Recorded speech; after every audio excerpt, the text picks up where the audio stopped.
Welcome to an epic journey through the greatest stories of friendship, rivalry, love, and legacy among the philosophers who shaped the very course of history. In this series, we dive deep into the bonds that sparked ideas still resonating in our world today. Each tale carries its own unique vibe. Some are heartfelt, others fiery, and a few downright dramatic. So if one story grabs you, stick around, because the next might just blow your mind. From the mentorship and intellectual clashes between Aristotle and Plato in ancient Athens, to the passionate philosophical romance of Jean-Paul Sartre and Simone de Beauvoir in Bohemian Paris, from the tense, morally charged dialogues of Martin Heidegger and Karl Jaspers amidst Nazi-era turmoil, to the explosive Cambridge debates between Bertrand Russell and Ludwig Wittgenstein that redefined logic, from the timeless Renaissance friendship of Michel de Montaigne and Étienne de la Boétie, to the revolutionary partnership of Karl Marx and Friedrich Engels that birthed Capital, from the fiery passion and bitter betrayal between Friedrich Nietzsche and Richard Wagner, to the controversial love story of Martin Heidegger and Hannah Arendt, and, of course, the tangled triangle of Socrates, Plato, and Alcibiades, where friendship, love, and political betrayal collided in the heart of ancient Greece. These aren't just stories of philosophy. They're raw, human dramas filled with ambition, heartbreak, and brilliance. Crafted with extensive research for depth and accuracy, this series brings these legendary figures to life. If you're captivated by these tales, show your support with a like, a comment, or by subscribing to join us on this intellectual adventure. Let's uncover the lives and ideas that changed the world, together.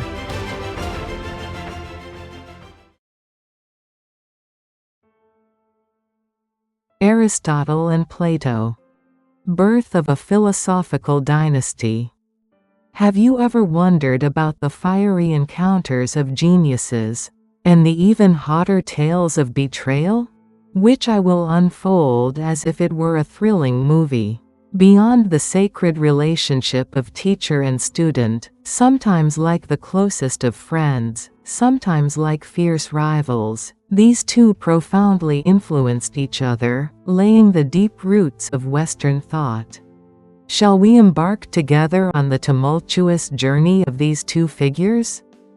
The story begins about 2,400 years ago in ancient Athens, Greece.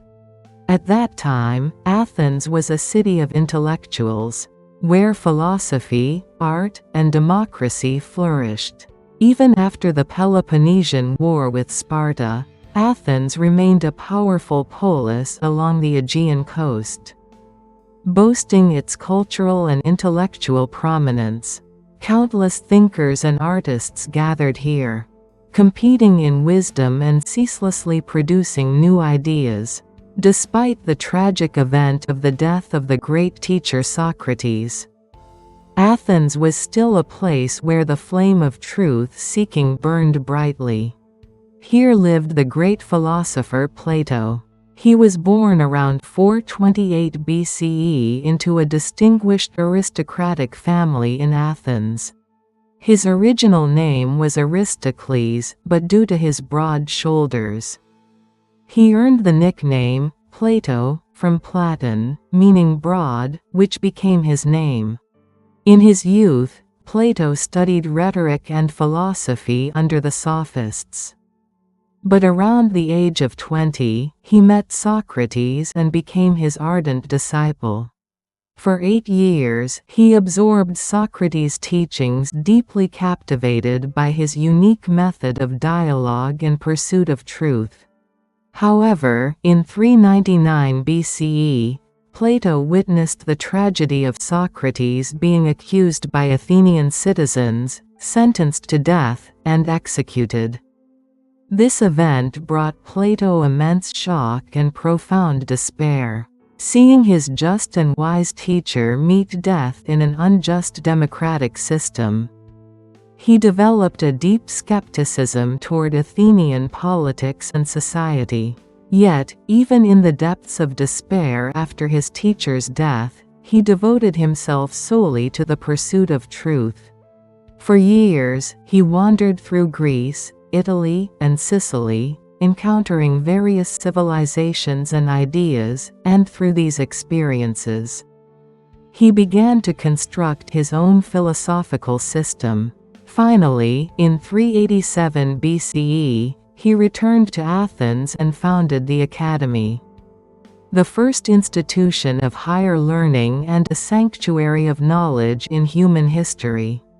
The Academy was a place where all the knowledge and wisdom of the time converged. As the inscription, "Let no one ignorant of geometry enter," suggests, it was not merely a school, but a place aimed at cultivating wise leaders to build an ideal state by exploring the highest disciplines of the time, such as philosophy, mathematics, and astronomy. Countless young people flocked to study under Plato. They delved into profound philosophical ideas like Plato's theory of forms, his theory of the state, and the immortality of the soul, embarking on intellectual adventures. The atmosphere of the Academy was both free and rigorous, a scholarly community constantly questioning, debating, and advancing toward truth. Among them, one young man shone particularly brightly: Aristotle, whom we today call the father of all sciences. He was born in 384 BCE in Stagira, a small city in the Macedonian kingdom. His father, Nicomachus, was the personal physician to King Philip II of Macedon. Born into a family of physicians, Aristotle was accustomed from a young age to observing and investigating natural phenomena.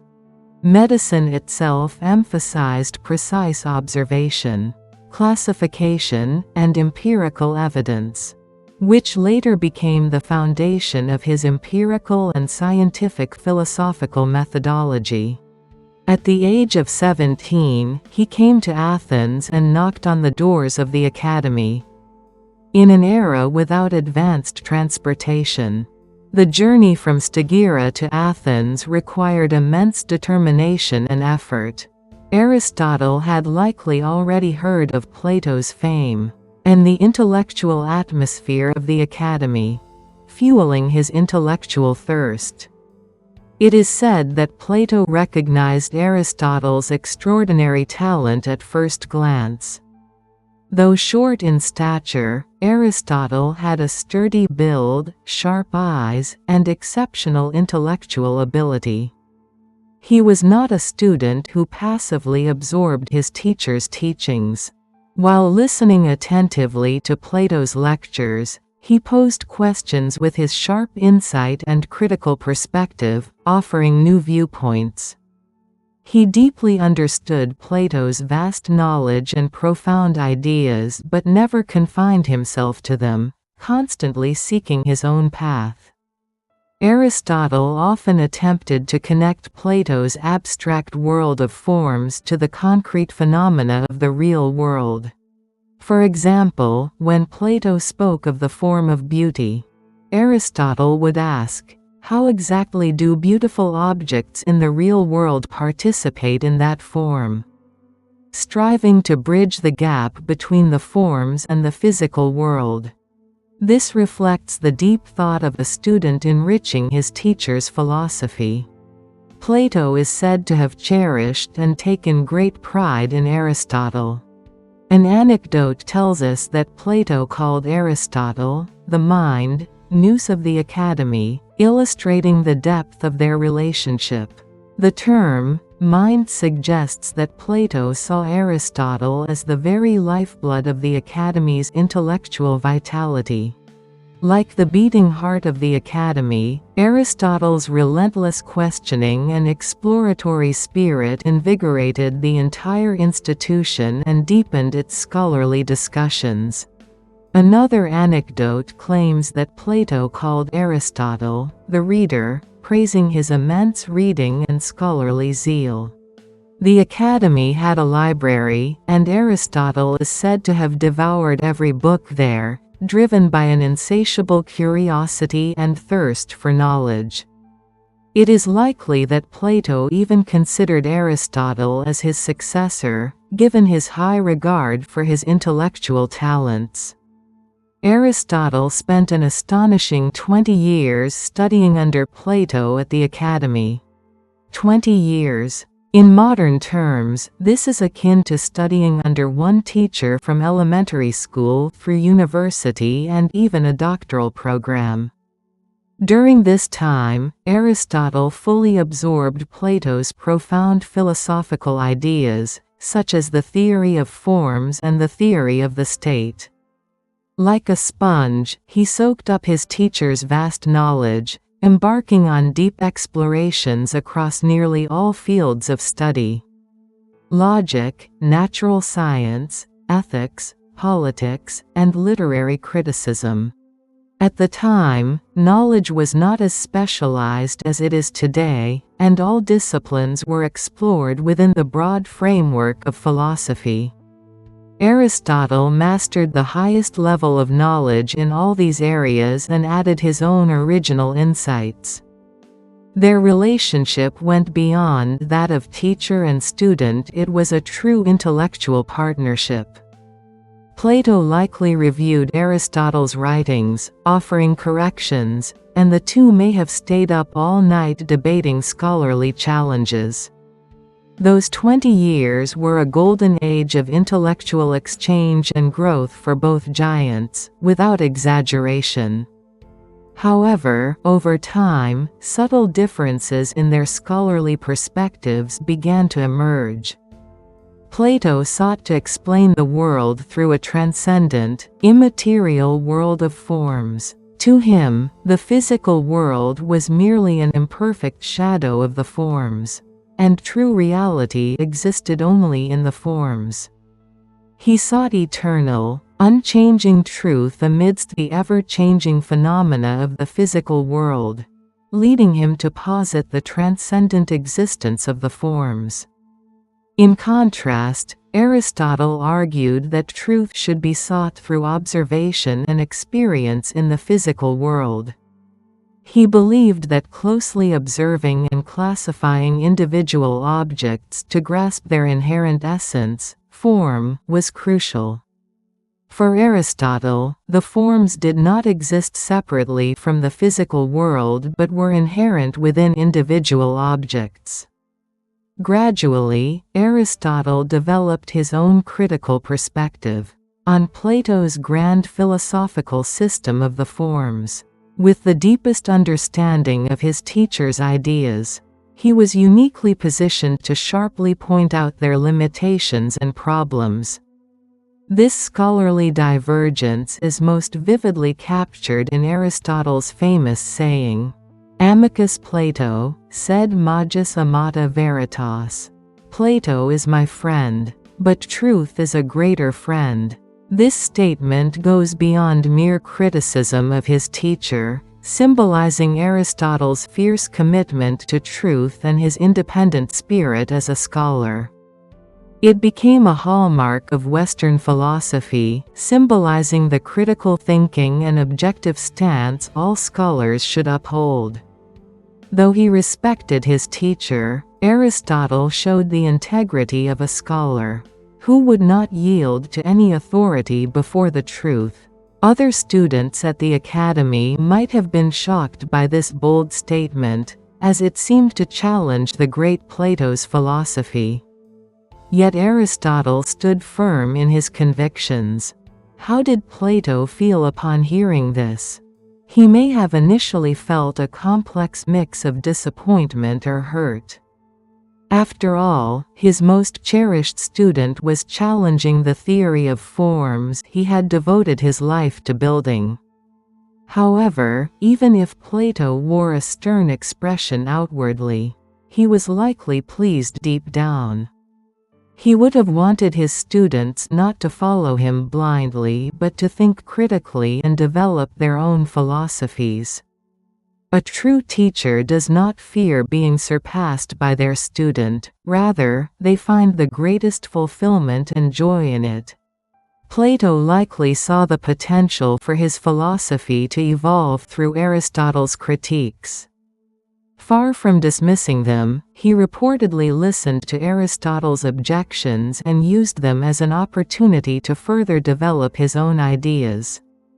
The two engaged in heated debates based on a deep mutual understanding, enriching ancient Greek philosophy in the process.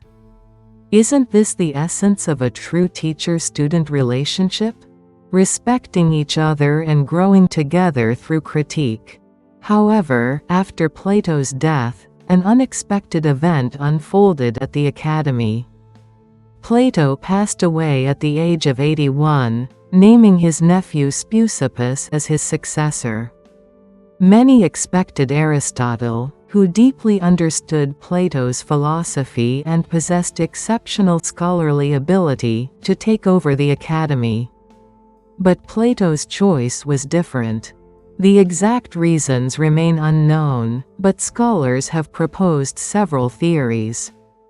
First, Plato may have been dissatisfied with Aristotle's critiques of the theory of forms. Second, Plato, who valued the purity and scholarly tradition of the Academy, may have been wary of Aristotle's overly empirical and practical methodology. Third, Aristotle's Macedonian origin might have been politically sensitive among Athenian citizens, who were increasingly wary of Macedon's growing power. For whatever reason, Aristotle had to leave the Academy. This event likely brought him significant loss and disappointment. Yet, it also became an opportunity for him to solidify his own scholarly path. Aristotle wandered to various places after leaving the Academy. He first went to Aterneus and Assos in Asia Minor, where he met Hermias, a tyrant influenced by Platonic philosophy, and served as a philosophical advisor in his court. There, he immersed himself in biological research, passionately collecting and classifying numerous plant and animal specimens. These experiences laid the foundation for his later extensive biological writings. The image of a man once called the spirit of the Academy, now expanding his scholarly horizons in unfamiliar lands, is truly striking. In 343 BCE, he had another fateful encounter. Invited by King Philip II of Macedon, he became the tutor to his son, who would later become Alexander the Great. At the time, Alexander was just 13 years old, and Aristotle taught him for about 7 years. He imparted not only philosophy but also politics, rhetoric, ethics, and even medicine and natural sciences. Through Greek literary works like Homer's Iliad and Odyssey, Aristotle instilled Greek culture and spirit in Alexander. His influence went beyond mere knowledge transfer, shaping the wisdom and insight needed for a great conqueror to govern the world. It's no exaggeration to say that Aristotle's teachings profoundly shaped Alexander's worldview and leadership. It's hard to find another example of a teacher-student relationship that so significantly influenced the course of human history. Through his travels and his role as Alexander's tutor, Aristotle developed a deeper and more independent scholarly world. He grew more confident in accumulating knowledge through direct observation and experience. Finally, in 335 BCE, he returned to Athens and founded his own school, the Lyceum. Located near a public gymnasium, the Lyceum had a more open and practical atmosphere than the Academy. There, Aristotle and his students developed a unique educational approach called the peripatetic school, meaning teaching while walking. Teachers and students would stroll through the Lyceum's gardens, freely conversing and debating while exploring knowledge. While Plato emphasized contemplation and abstract philosophy based on the theory of forms, Aristotle advanced empirical scholarship through observation and experience at the Lyceum. It was here that many of Aristotle's monumental achievements were born. He laid the foundations of logic, systematizing propositional reasoning and syllogisms in his work Organon, which became a fundamental tool for all Western scholarly discourse. In natural sciences, he made immense contributions through works like physics, astronomy, and history of animals. By dissecting and observing plants and animals, he established a biological classification system, becoming a precursor to modern science. Furthermore, through Nicomachean ethics, he offered profound reflections on human happiness and virtue. In politics, he analyzed ideal state forms and various political systems, laying the foundation for political philosophy. In poetics, he introduced the essence of tragedy and the theory of catharsis, setting standards for literary criticism. It feels as though he single-handedly pioneered every field of study. His works, encyclopedic in scope and depth, profoundly influenced Western civilization. His legacy dominated medieval scholastic philosophy and inspired the modern scientific revolution. It's nearly impossible to discuss Western thought without mentioning his name. Though Aristotle took a different path from Plato, he never denied or forgot his teacher's teachings. Rather, he used Plato's philosophical depth as a foundation to build his own robust system. He inherited Plato's spirit of truth-seeking but sought to understand and explain the world through his own methodology. While Plato sought universal truth, Aristotle looked for it within the concrete objects of the physical world. Though he critiqued Plato's theory of forms, he reinterpreted concepts like form, matter, potentiality, and actuality in his own way, constructing a new metaphysics.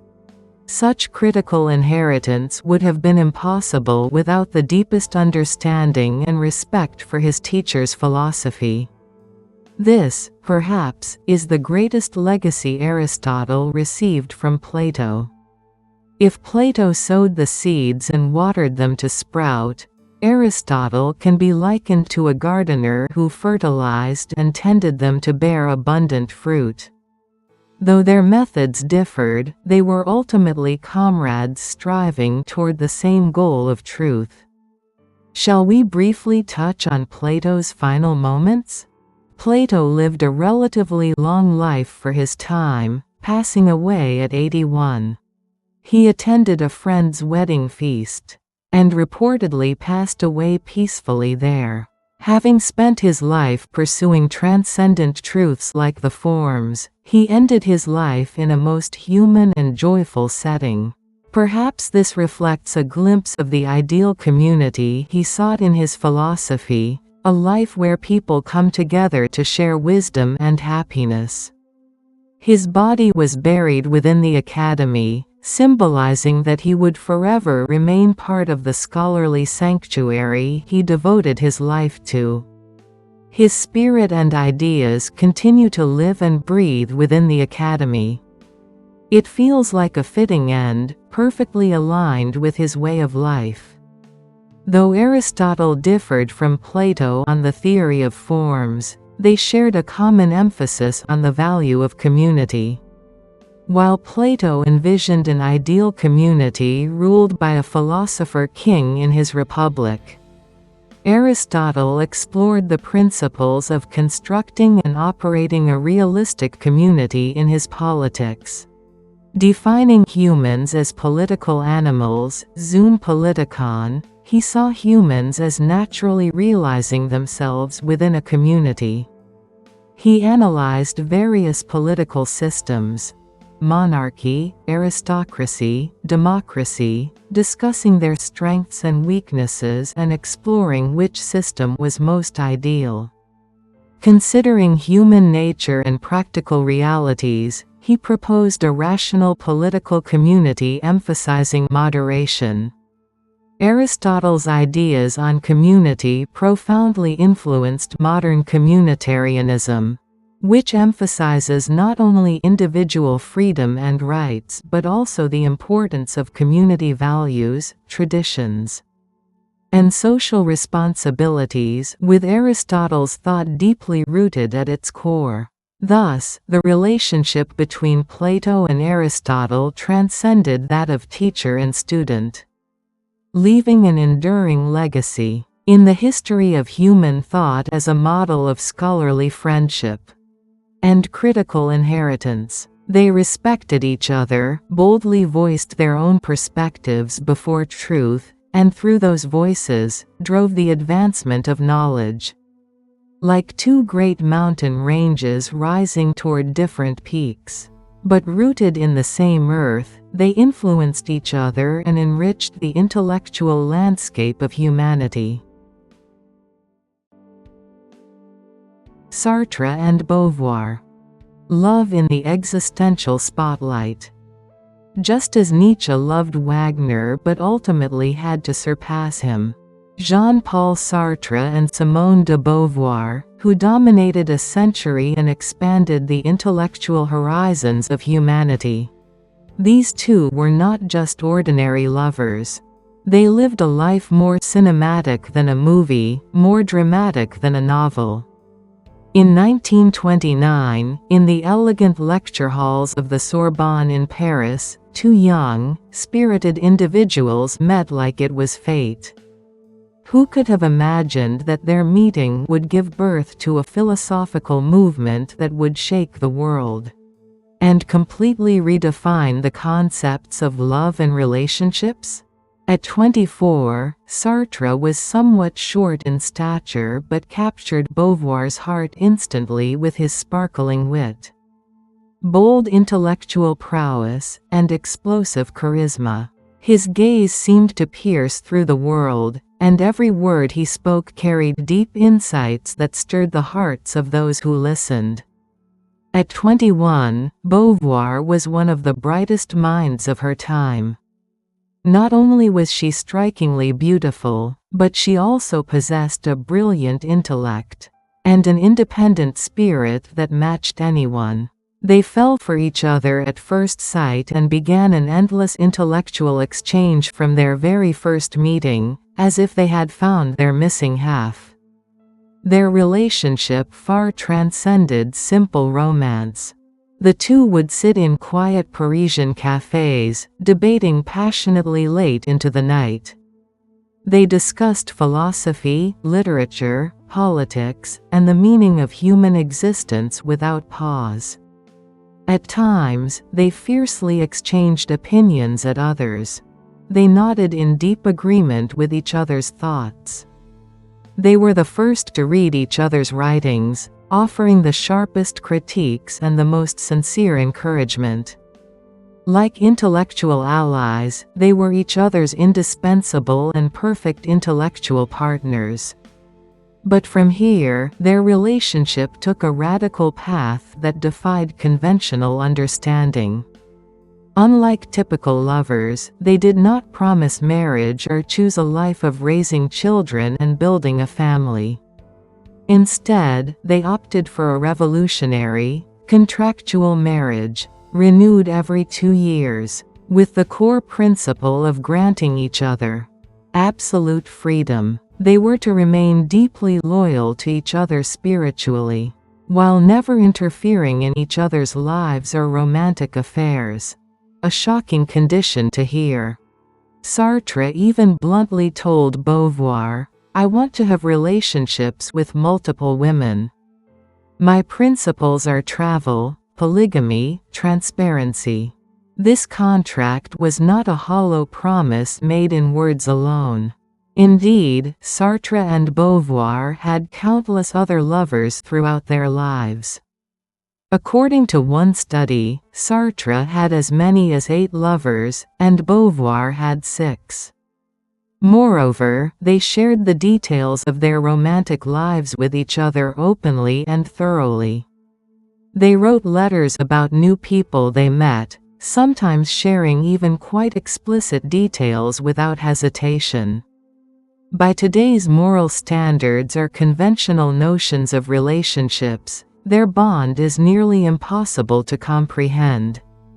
Shall we dive deeper into the drama of their complex romantic entanglements? More dramatic than any drama? In the mid-1930s, a young philosophy student named Olga Kosakovich entered Sartre and Beauvoir's lives. She held deep admiration for Beauvoir, and Beauvoir was captivated by her. Under the pretext of private tutoring, Beauvoir provided Olga with financial support and even rented a room for her. Shockingly, in that room, Beauvoir and Olga began a physical relationship. When Sartre learned of this, he too became interested in Olga, and for a time, the three maintained a peculiar and complex, triadic relationship that went beyond a simple love triangle. Their relationship was a continuous series of radical acts, incomprehensible by conventional moral standards. Olga became deeply involved in their lives and even inspired Beauvoir's novel, She Came to Stay. Sartre fell deeply for Olga, and Beauvoir, observing their relationship, sometimes felt jealousy and pain. Yet, true to their contract, she accepted and acknowledged their bond. Their story doesn't end there. Sartre also fell in love with Olga's sister, Wanda, his romantic pursuits spreading like an uncontrollable flame. Beauvoir, too, had a relationship with Jacques Bost, Olga's husband. Their relationships were like an intricate web, the ultimate example of entangled connections. During World War II, Sartre traveled to the United States and fell in love with a French woman, Dolores Vanetti, even proposing to her. Of course, he detailed all of this to Beauvoir in letters. How must Beauvoir have felt receiving these letters? She was undoubtedly swept by complex emotions, yet she respected Sartre's freedom. Beauvoir herself had a passionate romance with American writer Nelson Algren. Her love for Algren brought her fresh inspiration and a shock of new emotions. She wrote him numerous love letters and confessed to finding true happiness in his arms. She also maintained a long-term relationship with Claude Lanzmann, a filmmaker 17 years her junior. Lanzmann profoundly influenced the latter half of Beauvoir's life, and remained a cherished companion until her final years. Beauvoir even had several same-sex lovers, pushing the spectrum of relationships far beyond what we might imagine. All of this was possible because of their unique contract. They could have other partners, but they had to keep agreements, meet on designated dates, and above all, never lie. Sartre would casually inform Beauvoir about his new lovers in letters, and at times, his coldness and indifference deeply wounded her. In her writings and interviews, Beauvoir candidly admitted that Sartre's attitude sometimes caused her pain. She undoubtedly felt human jealousy and betrayal. Yet, their contract lasted until Sartre's death, a lifelong commitment they could have ended at any time, but chose to maintain, satisfied with their arrangement. Reflecting on her life, Beauvoir said, I can name one unquestionable success in my life. That is my relationship with Sartre. This single statement reveals that their bond was not just a romance but the most vital pillar of her life. Their relationship remains the subject of debate and varied interpretations to this day. Some criticize it as a licentious relationship that disregarded moral norms. It's undeniable that Beauvoir sometimes suffered emotional wounds due to their open contract, a pain reflected vividly in her writings. However, another perspective argues that by not demanding to be each other's everything, they formed a unique bond that lasted a lifetime. By not seeking complete possession, they ensured each other's freedom, paradoxically enabling the longevity of their relationship. They presented a powerful alternative to traditional marriage and love, raising profound questions about the nature of love, freedom, and relationships. They were pioneers who challenged societal norms. Sartre and Beauvoir were more than lovers, they were lifelong intellectual companions, and each other's spiritual anchors. Through their respective works, Being and Nothingness and the Second Sex, they continuously influenced each other and shared their philosophy with the world through joint lectures. Their extensive correspondence brims with nearly every human emotion: love, jealousy, respect, pain, and deep contemplation. At times, they felt jealousy toward each other's lovers, and caused each other pain. But ultimately, they were the two who understood and respected each other most deeply. Sartre once told Beauvoir, "You are my only necessary being." Amid countless contingent relationships, Beauvoir was his essential existence. Beauvoir, too, said she couldn't imagine life without Sartre. Their lives prompt fundamental questions: what is love? How far can freedom in relationships extend? What does it mean to be true companions? Defying traditional notions of love, defining it in their own way, and challenging societal norms, Sartre and Beauvoir lived a story stranger than fiction. Their tale continues to inspire and ignite heated debates to this day. Heidegger and Jaspers. Debating through Nazi shadows. Today, we dive into the thrilling, sometimes dizzying story of two giants who shook the 20th century philosophical world: Martin Heidegger and Karl Jaspers. Let's follow their dramatic lives and the hidden story of their relationship. This tale goes beyond mere philosophical dialogue, raising profound questions about human dignity, conscience, and our fragile existence in the whirlwind of history. Their vivid, sometimes brutal story, like a page torn from history, still delivers a powerful message to us today. In the early 20th century, in the great intellectual factory of Germany, two geniuses began to shine. One was Martin Heidegger, dedicated to uprooting the question of the meaning of being through ontology. His monumental work Being and Time left an indelible mark on Western philosophy. The other was Karl Jaspers, who explored human existence and limit situations, expanding the horizons of psychiatry. Beyond psychiatry, he delved deeply into philosophy, establishing himself as a master of philosophical existentialism. Initially, they were deeply drawn to each other. Jaspers praised Heidegger as a philosophical genius, expressing profound respect for his thought. Heidegger, in turn, was inspired by Jaspers' psychiatric insights and philosophical depth. Like David and Michelangelo, their relationship was one where each dreamed of higher art through the other's presence. They exchanged letters late into the night, engaging in passionate philosophical debates, challenging each other's arguments, and refining their own thinking. This intellectual exchange was nothing short of intellectual love.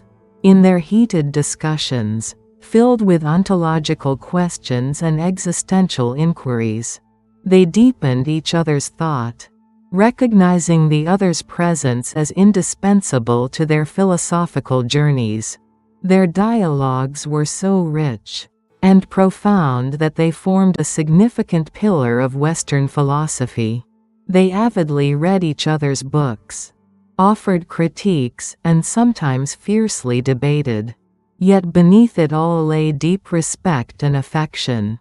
When Heidegger began lecturing at the university, Jaspers traveled far to attend his classes, and Heidegger shared unpublished manuscripts with Jaspers, seeking his input. This tight intellectual bond was a rare and special relationship in the academic world of the time. Though they came from different fields, their shared pursuit of fundamental questions about human existence brought them closer. They seemed destined to be great companions, contributing to the expansion of humanity's intellectual horizons. But fate was not kind to them. No, it was far from kind. It cast a dark shadow of tragedy that shook their friendship to its core. In 1933, the black shadow of Nazism engulfed Germany, rattling their lives and friendship to the roots. This historical upheaval was not just a personal matter, but a brutal test of a philosopher's ethical responsibility and historical calling. On May 1, 1933, Heidegger made the shocking decision to join the Nazi Party. This choice became a label that would follow him and his philosophy forever. That same year, elected rector of Freiburg University, he became an ardent supporter of the Nazis. The Führer alone is the present and future German reality and its law, he declared, openly expressing his enthusiastic support for the Nazi revolution. His speeches were inflammatory, his writings filled with defenses of Nazi ideology. He even denounced colleagues as anti-Nazi, actions that were utterly shocking. As university rector, expected to uphold academic neutrality, he actively sought to infuse Nazi ideology into the institution, and led efforts to dismiss Jewish professors. His actions caused immense disappointment and anger among fellow scholars and intellectuals. Heidegger saw the Nazi movement as an opportunity for national renewal, and believed Hitler could overcome the crisis of European technological civilization. He appeared to view Nazism not merely as a political movement, but as a new ontological possibility to overcome the crisis of Western metaphysics and technological civilization. This was a moment when his philosophical thought dangerously intertwined with political reality. At the time, intellectuals were sharply divided on Nazism. Some saw it as a hope for the future, others as a catastrophe for humanity. Tragically, Heidegger chose the former. His choice sparked endless debates about whether his philosophy inherently contained totalitarian elements, or if it was a personal political misjudgment. He may have believed Nazism was the only way to overcome the crisis of Western philosophy and restore German greatness. His rectoral address, the self-assertion of the German university, clearly showed his intent to align Nazi ideology with university education. He declared, "The state is your law and reality," demanding absolute obedience to Nazism from students. His actions remain the most controversial aspect of his legacy, raising persistent questions about how his brilliant thought could lead to such political blindness. In stark contrast, Jaspers' situation was the opposite. His wife, Gertrude, was Jewish, and the madness of the Nazi regime engulfed them. In 1935, he was forced to step down as head of the philosophy department. And in 1937, he was stripped of his professorship. The Nazis even demanded he divorce his wife, simply for having a Jewish spouse. His academic career was utterly negated, and attempts were made to destroy his family. Yet Jaspers stood firm, refusing to bend his principles. He resolved to flee to Switzerland with his beloved wife, and though stripped of his position, he prepared lectures daily as if awaiting forced deportation. He kept poison in his study, ready to end his and his wife's lives if the Nazi secret police came for them. A truly tragic situation. He strove to uphold his human dignity and ethical convictions until the very end. When pressured to divorce, he told his wife, "My philosophy comes from you," firmly refusing. His courageous actions became a symbolic testament to the conscience of an intellectual resisting Nazi violence. Unlike Heidegger, Jaspers did not separate his philosophical convictions from the moral demands of reality. He lived his existential philosophy, emphasizing human freedom, responsibility, and choices in limit situations. He became a spiritual pillar for countless anonymous individuals resisting the Nazis. His life itself was a powerful critique and message of resistance against the inhumanity of Nazism. Heidegger's Nazi involvement was a profound shock and betrayal to Jaspers. Reading Heidegger's pro-Nazi writings, Jaspers felt indescribable pain, not just from betrayal, but from deep despair over how his philosophical companion could fall so low. He wrote to Heidegger, criticizing his actions and demanding an explanation. But Heidegger remained silent or responded vaguely. Their relationship began to crack, and the warmth of their past friendship froze in the face of cold reality. Imagine the anguish of seeing your most respected and beloved friend stand at the forefront of a regime threatening your life.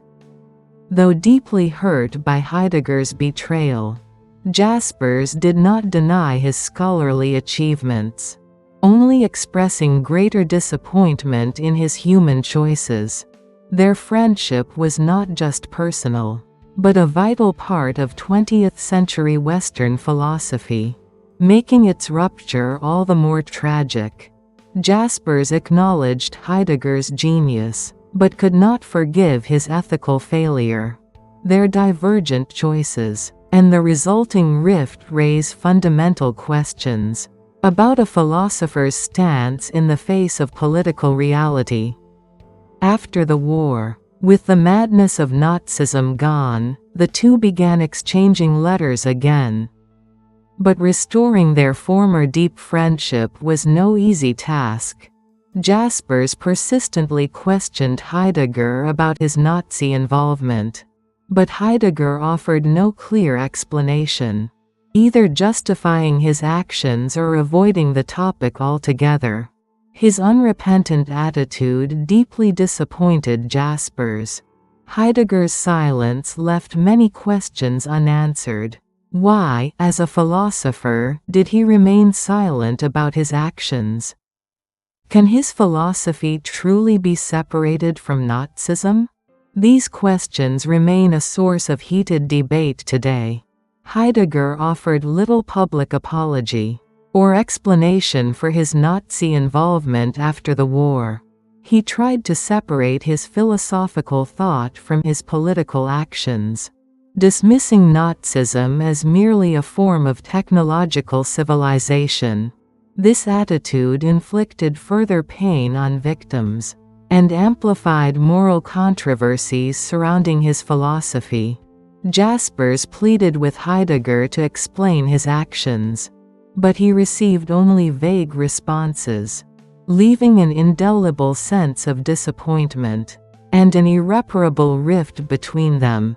Heidegger's silence, despite his philosophical genius, starkly revealed his human limitations. The tragedy doesn't end there. 25 years later, Gertrude Jaspers, who had endured Nazi persecution alongside her husband, visited Heidegger on his sickbed. She likely wished to offer a final farewell to her husband's old friend. But Heidegger reportedly did not recognize her. Despite the passage of time and changes, Heidegger remained an unhealed wound for the Jaspers couple. That he seemed unaware of their pain is a deeply regrettable scene. This moment symbolizes how their relationship was broken, not just by political differences but by a profound human disconnect. Was it memory loss, or did he deliberately avoid confronting his past? We cannot know, but this scene poignantly illustrates the depth of their broken bond. Gertrude likely felt renewed devastation, realizing that her and Jasper's friendship had been erased from Heidegger's memory. This encounter was not a chance for reconciliation, but a confirmation of their chasm. Some speculate Heidegger may have pretended not to recognize Gertrude, perhaps unwilling to face his past. Whatever the truth, this episode marks the final chapter of their tragic friendship, leaving readers with deep compassion and bitterness. Heidegger's Nazi involvement is a critical turning point in understanding his philosophy. Critics argue his thought carried the risk of sliding into totalitarian elitism. Some connect the concept of Dasein in being and time to the Nazi idea of a national community. Others assert his philosophy cannot be separated from his Nazi involvement. His case vividly illustrates how a philosopher's thought influences their life and actions, and vice versa. While his philosophy continues to profoundly influence Western thought, his political actions cast a shadow over his legacy. Despite the brilliance of his insights, his alignment with Nazism raises persistent ethical questions for readers. Debates continue over whether his philosophy aims at universal human values, or harbors the risk of serving specific political ideologies. His student Hans Jonas criticized Heidegger's philosophy for lacking an ethics of responsibility, suggesting that his focus on the question of being overlooked the importance of human responsibility and ethical choices. These critiques do not diminish his achievements, but highlight the complexity and controversy of his thought, confronting both his philosophical depths and political errors is a challenging yet vital intellectual endeavor. What is the social responsibility of a philosopher? Should intellectuals remain silent in the face of societal injustice and absurdity? What is the impact of political beliefs on personal relationships? What is the power of political ideology that can destroy even lifelong friendships? How can we overcome past wrongs and achieve reconciliation? Where is the boundary between forgiveness and forgetting? The tragic friendship of Heidegger and Jaspers goes beyond personal conflict, vividly showing how philosophy, politics, and morality are intricately intertwined in the turmoil of 20th-century history. Russell and Wittgenstein. Cambridge's logic firestorm. Here we are at early 20th century Cambridge University. A crucible of intellect. The story we're about to explore is the extraordinary relationship between two geniuses who shook their era. Bertrand Russell and Ludwig Wittgenstein. Teacher and student. Colleagues and rivals. Their lives and philosophies form a narrative far beyond academic encounters, filled with human anguish, passion, and intellectual struggle. Shall we trace the tangled threads of their fateful connection? It's the autumn of 1911, in a Cambridge lecture hall, where it all begins. A dapper, mustachioed gentleman, Bertrand Russell, stands passionately at the podium. Already a towering philosopher, logician, and mathematician. He was co-authoring the monumental Principia Mathematica with Whitehead. His lectures drew crowds of eager students, his fame echoing across Europe. Russell wasn't just imparting knowledge. He devoted his life to exploring philosophy's fundamental questions and pursuing logical rigor. His influence on academia was immense, inspiring countless young minds to pursue philosophy. Among his audience was a young man from Manchester, our other protagonist, Ludwig Wittgenstein. Born into a wealthy Austrian family, Wittgenstein was less concerned with material wealth than with quenching his intellectual thirst. Initially studying aeronautical engineering, he grew fascinated by the foundations of mathematics, and made his way to Cambridge to attend Russell's logic lectures. This young man was no ordinary student. Sitting through Russell's class with a sullen expression, he approached the podium afterward and boldly asked, "Should I do philosophy, or design airplane engines?" The question must have struck Russell as audacious and peculiar. Yet, in their conversation, Russell quickly recognized Wittgenstein's genius. Wittgenstein poured out his thoughts and questions, astonishing Russell with their depth and originality. Russell, grappling with his own philosophical problems, found Wittgenstein's sharp inquiries sparking new insights. In his autobiography, Russell described him as a man overflowing with intellectual vitality, and the most intense, pure, and passionate mind I've ever met. He valued Wittgenstein so highly that he considered him the only one capable of critiquing his work, saying, "You're brimming with talent, so give up engine design and do philosophy." Thus began their fateful encounter, a meeting that would send seismic waves through 20th century Western philosophy. Russell provided Wittgenstein with the framework of logical rigor and philosophical thought, and Wittgenstein began building his unique intellectual world atop it. Their relationship was like a match igniting a fire, with Cambridge as the furnace where their intellectual flames blazed. Russell became Wittgenstein's ardent supporter. Recognizing the genius of this unknown youth, he supported his philosophical growth wholeheartedly. When Wittgenstein struggled to express his ideas clearly due to limited English, Russell stayed up late discussing and refining them.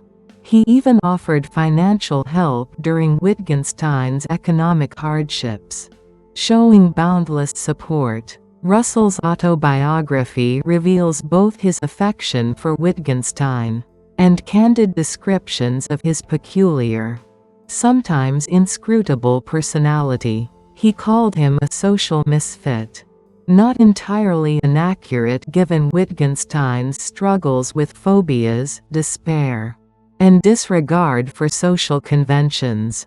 Intensely sensitive and introspective, Wittgenstein often retreated into his own world, fixated solely on genuine philosophical problems. indifferent to worldly success or fame. This perplexed Russell but also highlighted Wittgenstein's genius. Their relationship wasn't always smooth. As their intellectual exchange deepened, philosophical differences emerged. Like genius brothers living under one roof, they argued fiercely at times and inspired each other at others, creating a dynamic, tense bond.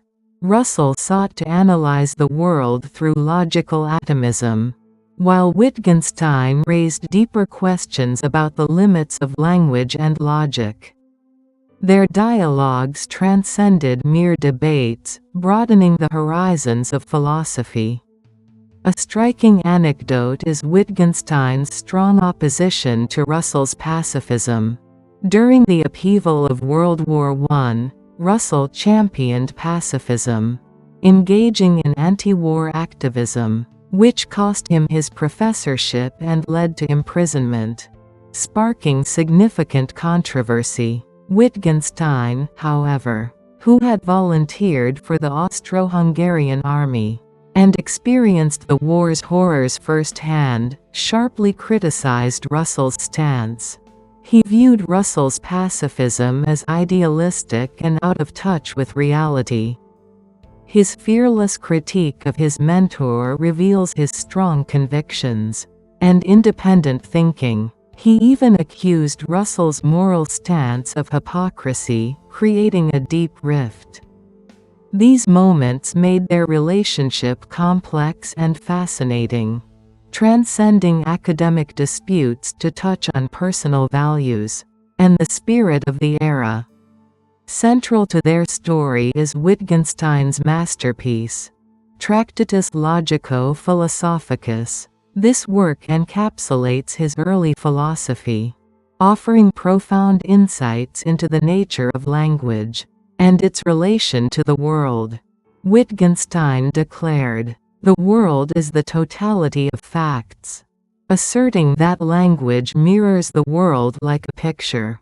By analyzing the logical structure of propositions and setting the limits of language, he distinguished what can be said from what cannot, concluding, "Whereof one cannot speak, thereof one must be silent." Russell played a crucial role in its publication. Even when Wittgenstein was a prisoner of war during World War I, Russell ensured his manuscript reached publishers. He wrote the preface, heralding his students' genius. In it, Russell praised the Tractatus as a revolutionary work capable of solving all philosophical problems in one stroke. Ironically, this preface sparked further tension. Wittgenstein complained that Russell misunderstood his philosophy, particularly misrepresenting his core arguments. This led to heated disputes, with Wittgenstein insisting the preface failed to reflect his ideas accurately, while Russell defended his right to interpret them. The Tractatus propelled Wittgenstein to fame, his name reverberating among global intellectuals. Yet, believing he had said all there was to say, he abruptly left philosophy, becoming a rural schoolteacher, monastery gardener, and even an architect designing his sister's house. Had he, like an explorer completing all maps, felt there was nothing left to discover in philosophy? Or was he sowing seeds for further intellectual quests? His actions stunned many, reflecting his unique character. Fame and wealth meant nothing to him. He was devoted solely to truth and the meaning of life. Though Wittgenstein seemed to fade briefly, his genius never dimmed. Years later, young philosopher Frank P. Ramsey, convinced of his brilliance, persuaded him to return to Cambridge. Ramsey's efforts marked a historic moment. Wittgenstein's return drew crowds, his lectures always packed. Unlike conventional academic talks, His classes were impromptu explorations of philosophical problems with students. More a collaborative thinking process than a lecture. Reinvigorating Cambridge's philosophical scene. Upon returning, Wittgenstein embarked on a new philosophical path. Rethinking his earlier beliefs in the Tractatus about language's ideal structure, he began questioning how language is actually used, introducing the concept of language games. This marked a shift from his early philosophy, suggesting language isn't a fixed logical structure, but functions like varied games in different contexts. He argued that meaning is determined by use, analyzing philosophical problems as often stemming from language misuse. These ideas were published posthumously in Philosophical Investigations, a work that profoundly influenced late 20th century philosophy, impacting not only analytic philosophy but also linguistics, sociology, and anthropology. By constructing two revolutionary philosophical systems, Wittgenstein left an indelible mark on 20th century philosophy, demonstrating true intellectual integrity by critiquing and evolving his own ideas. Their relationship transcended that of teacher and student, marked by mutual inspiration, criticism, and occasional conflict. It was a bond of conflicted respect. Russell provided Wittgenstein with the solid foundation of logical philosophy, and Wittgenstein challenged and expanded Russell's ideas, exposing the limits of his ideal language. Russell recognized Wittgenstein's genius, but didn't fully agree with his later philosophical shift, which diverged from the logical rigor he valued.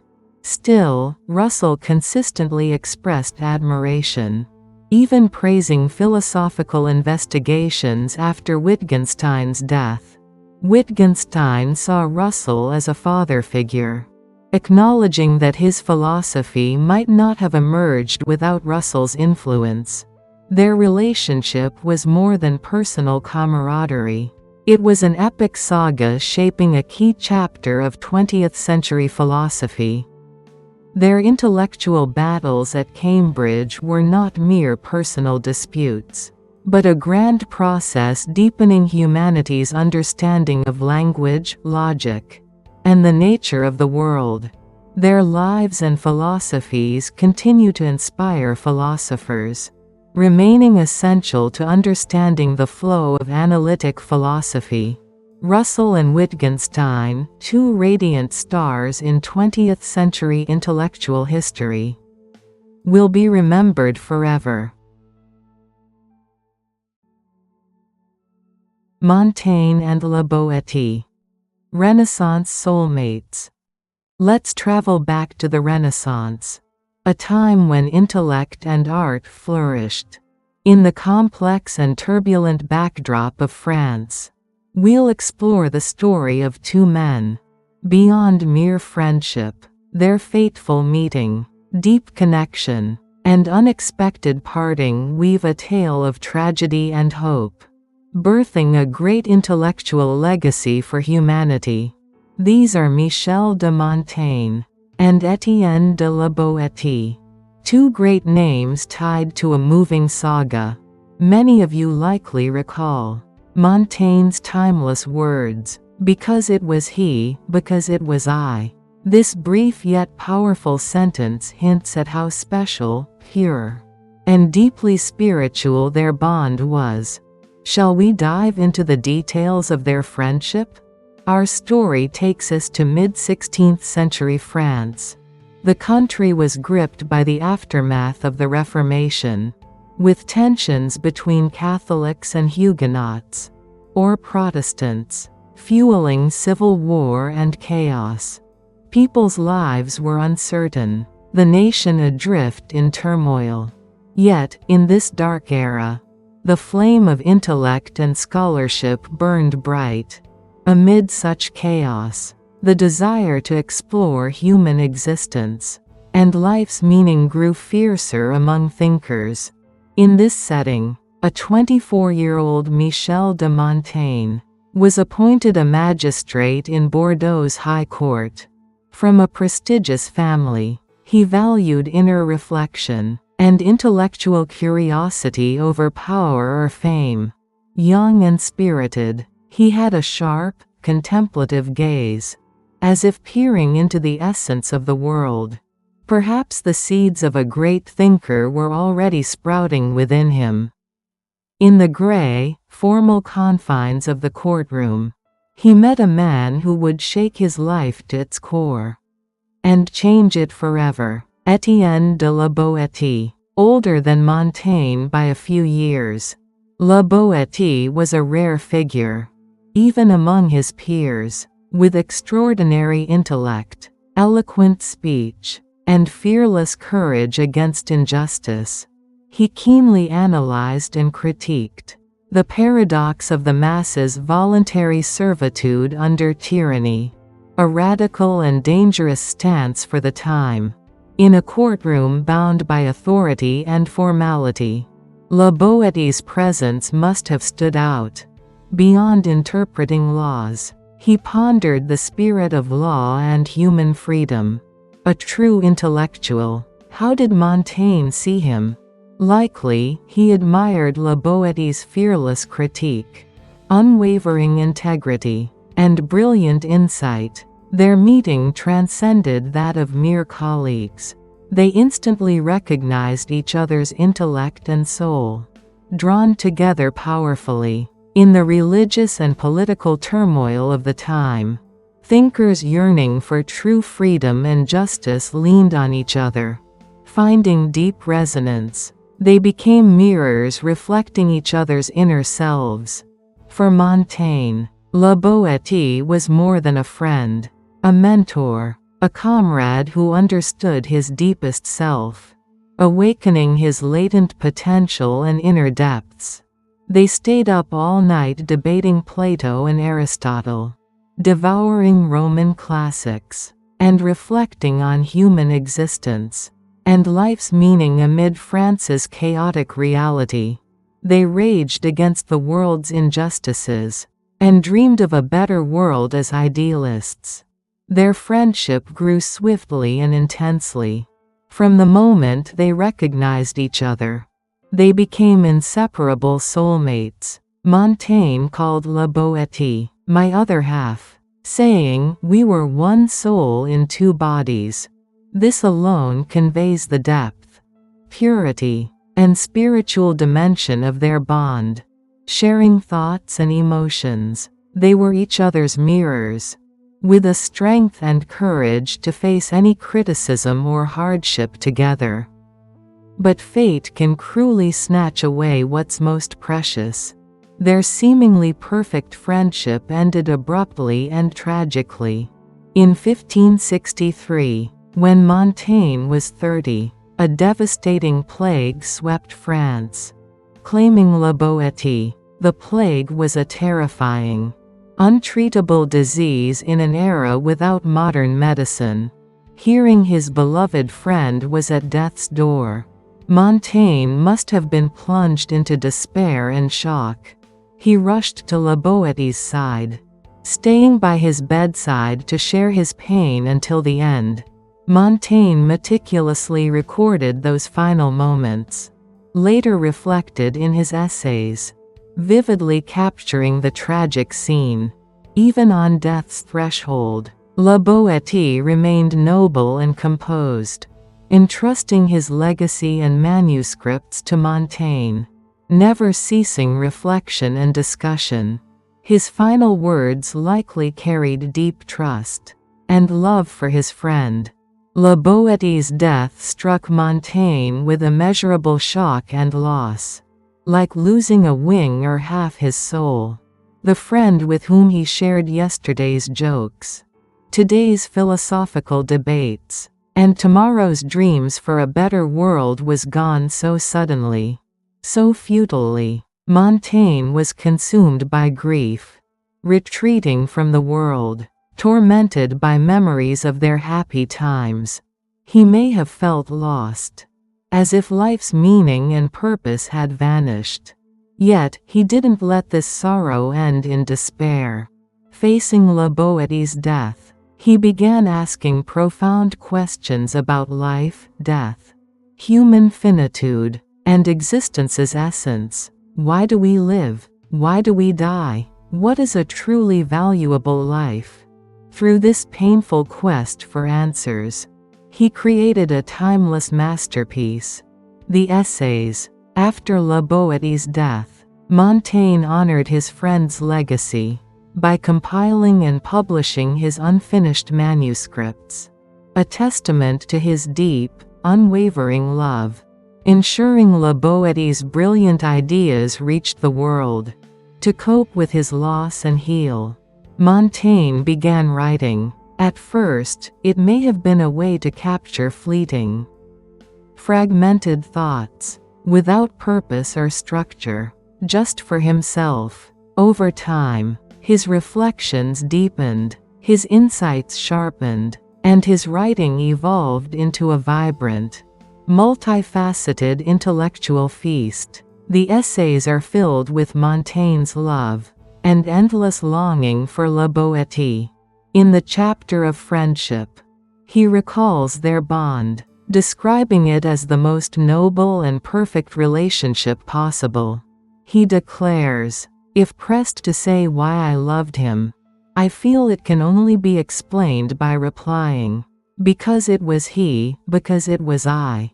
This famous line transcends emotional friendship, expressing a perfect union and mutual understanding of two souls. Through the Essays, Montaigne overcomes the pain of loss, discovers himself, and seeks answers to how to live. The work transcends his personal reflections, becoming a universal philosophical exploration of human nature and life's meaning. La Boétie's death taught Montaigne the importance of a self-reflective life, leading him to probe truth through his own experience and reason, unbound by external authority or tradition.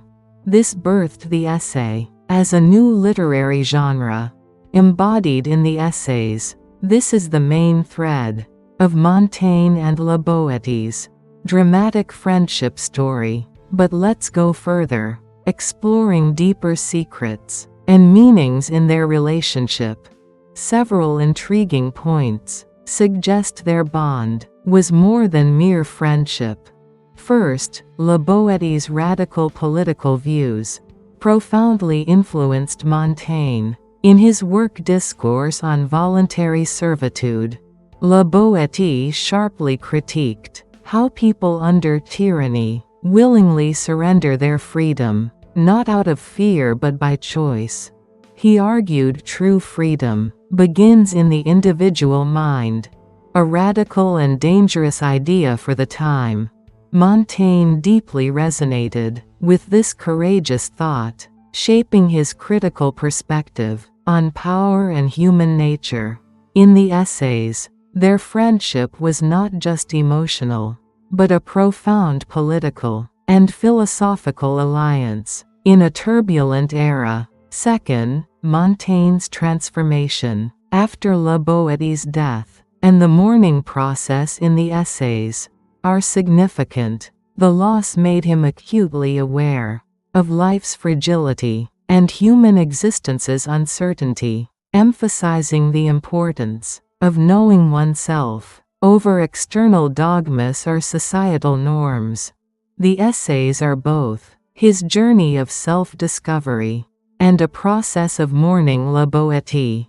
Perhaps Montaigne wrote to continue an eternal dialogue with his friend. In a world where La Boétie's voice was silent, his writing sustained their bond, each word infused with love and longing. His writing healed the pain of loss and sublimated his friend's intellectual legacy. Finally, examining the complex historical context reveals a richer, layered story. As mentioned, 16th-century France was torn by bloody religious wars between Catholics and Huguenots. Ideological and religious differences fueled endless violence. Montaigne likely came from a Catholic family, while Boétie's religious stance is unclear, but sometimes linked to the Huguenots, due to his critical views. Despite potential differences, they respected each other, forging a profound human connection. Beyond religion, their friendship, shining amid such conflict, symbolizes universal humanism. It offered solace and hope to those navigating that chaotic era, transcending personal ties to deliver a timeless message. Marx and Engels, fueling capital with revolutionary bonds. Let's dive into the story of a profound friendship between two giants who shaped an era and left an indelible mark on human history. This is the dramatic partnership of Karl Marx and Friedrich Engels. Their fateful meeting at ages 24 and 25. Their unimaginable dedication, and the collaboration that transformed history. Shall we unravel their story? It's 1844, a turbulent time when the winds of revolution swept across Europe. The Industrial Revolution transformed society, intensifying class conflicts, prompting intellectuals to question the established order and seek alternatives. In Paris, young Marx, with his sharp intellect and fiery passion, was shaking the world. He delved into society's contradictions, reflecting deeply on the essence of capitalism and the suffering it caused. The framework of a grand philosophy was already forming in his mind. At this moment, another young man sought Marx in Paris. Friedrich Engels, born to a wealthy family owning a textile factory in Manchester, England. Engels witnessed the grim realities of workers' lives and capitalism's dark side while working for his father's business. This sparked a deep sense of purpose in him. Not content with mere critique, he had already published The Condition of the Working Class in England, a book that stirred intellectual circles. Though a year younger than Marx at 24, Engels had already solidified his revolutionary ideas. In their first meeting in Paris, Engels shared his insights and findings. And astonishingly, Marx realized their analyses aligned almost perfectly. Like finding a lost half. They had briefly met before, unaware of each other's depth. But this reunion was different. Deeply impressed, they spent 10 days in fervent, late-night discussions, sparking an intellectual fire. In that short time, they became certain they were lifelong ideological comrades and profound allies. Engels recognized Marx's genius instantly, and Marx admired Engels' extraordinary insight and ability to analyze reality. Their meeting wasn't just the start of a friendship, but the prelude to a collaboration that would alter the course of history. Later, Vladimir Lenin, a key figure in the Russian Revolution, praised their bond, saying, "Their relationship surpasses all the most touching legends of human friendship." Their friendship ignited. They embarked on a monumental journey to reshape history. Marx and Engels were more than friends. They were ideological partners. They stayed up late debating, scoured libraries for research, and visited industrial sites to witness workers' harsh realities firsthand. Listening to their voices, their efforts weren't mere theoretical exercises. Blending theory with reality, they produced monumental works like The Holy Family, The German Ideology, and one of history's most influential political declarations. The Communist Manifesto. In the Holy Family, they sharply critiqued the idealistic thinking of the young Hegelians, laying the groundwork for a materialist view of history. The German ideology was pivotal in establishing their philosophical foundation, though it faced publishing struggles and wasn't released at the time. Marx, unfazed, said, "The main purpose was to understand ourselves clearly," valuing the process of refining their ideas over public recognition. This work later became a cornerstone of Marxism. In 1848, amid Europe's revolutionary fervor, they published the Communist Manifesto. Its call, "Workers of the world, unite," ignited the hearts of laborers globally, inspiring countless revolutions and movements. Their relationship shines even brighter due to Engels' selfless dedication. Marx, a brilliant thinker, was plagued by poverty, devoting everything to revolutionary work and research, leaving him without stable income. His family suffered hunger and illness. His daughters died from malnutrition, and he faced constant debt collectors. He even lacked money for writing supplies. Borrowing from friends, Engels was his savior.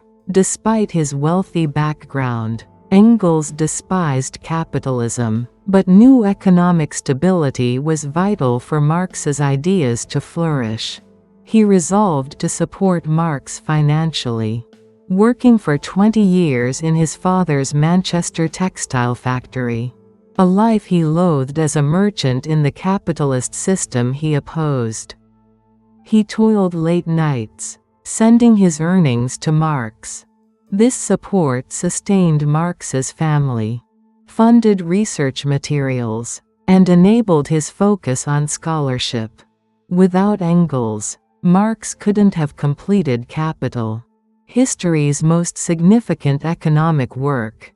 Marx repeatedly acknowledged that capital would not exist without Engels' help, expressing deep gratitude in letters filled with financial woes and heartfelt thanks. A surprising anecdote: Marx had notoriously illegible handwriting, nearly indecipherable, frustrating even printers. His notes and drafts were almost like drawings.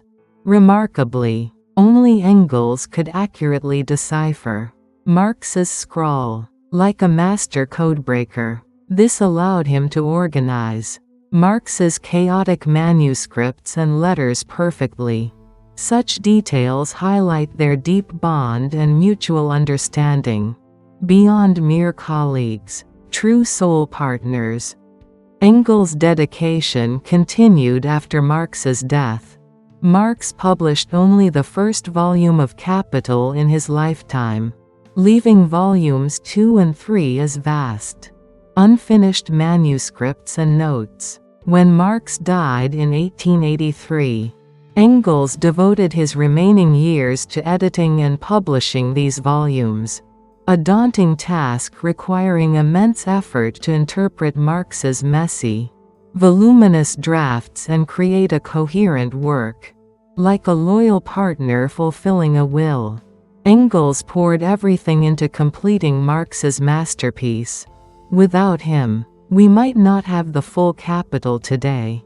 His dedication ensured it became a landmark in intellectual history. Their relationship was a profound human bond beyond ideological collaboration.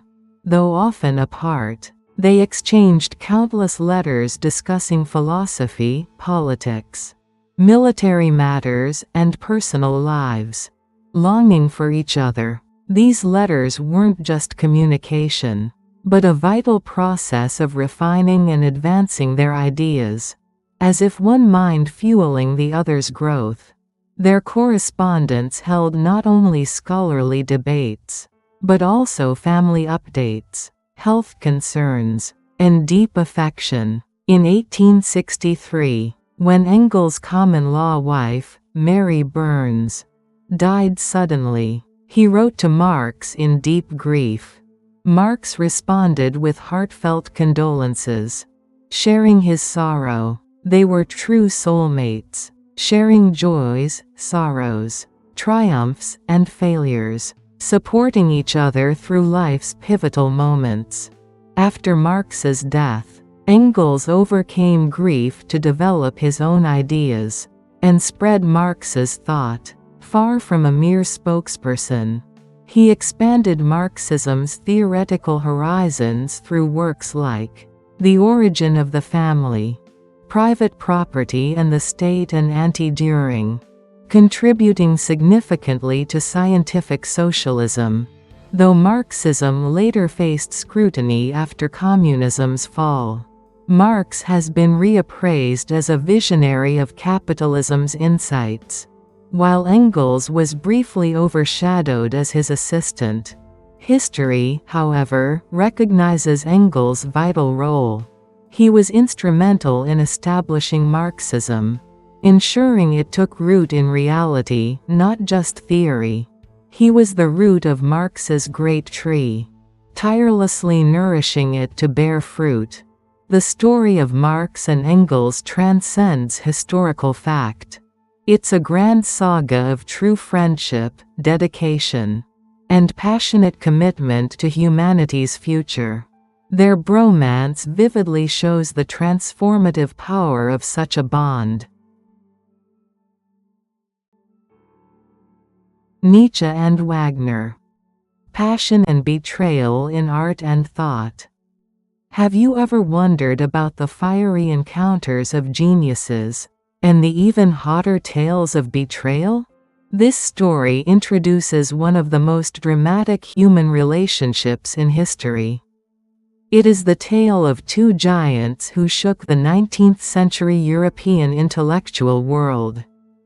The philosophical rascal and eternal challenger Friedrich Nietzsche, and the revolutionary musical master Richard Wagner.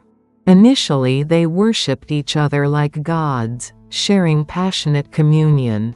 But eventually they turned their backs on each other, wielding sharp blades of criticism in a narrative more tumultuous than imagination.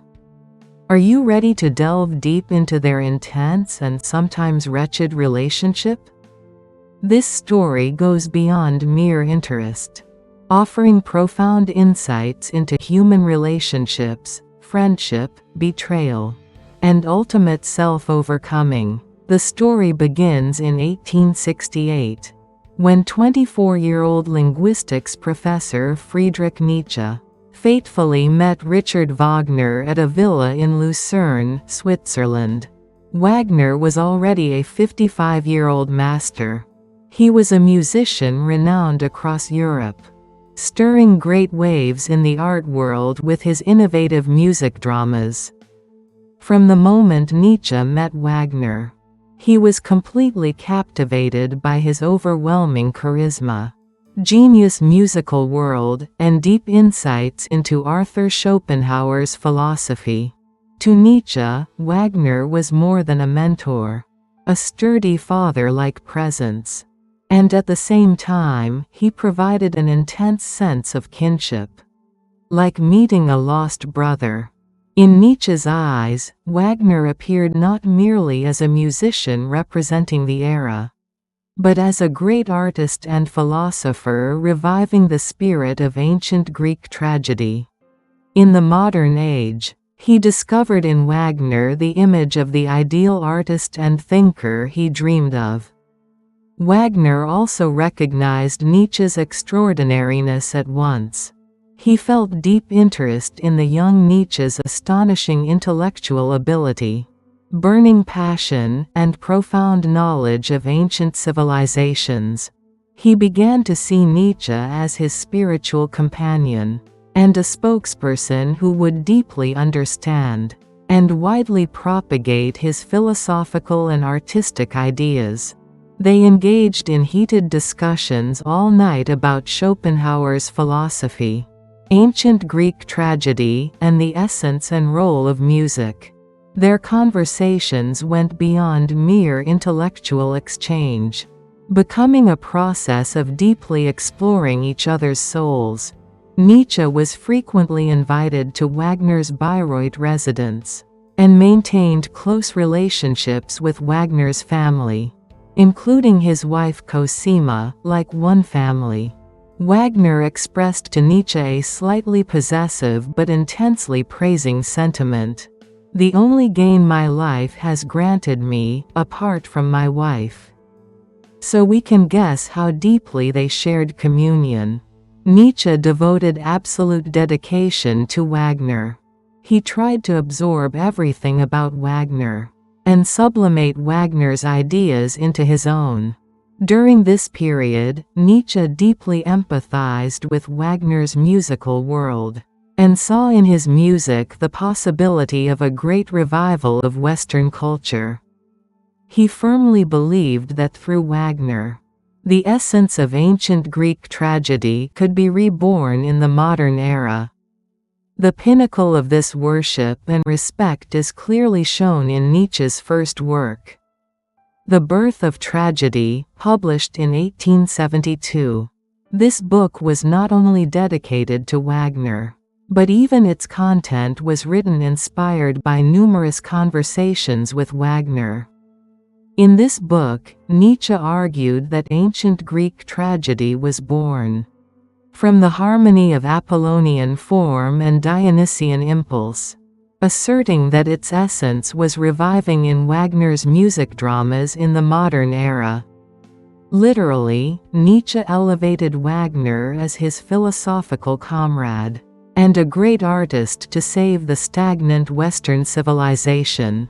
At that time, to Nietzsche, Wagner was everything. His worldview, artistic view, and even the direction of his life were under Wagner's overwhelming influence. Nietzsche tried to realize his philosophical ideals through Wagner, and Wagner also tried to justify and expand his artistic ideas through Nietzsche.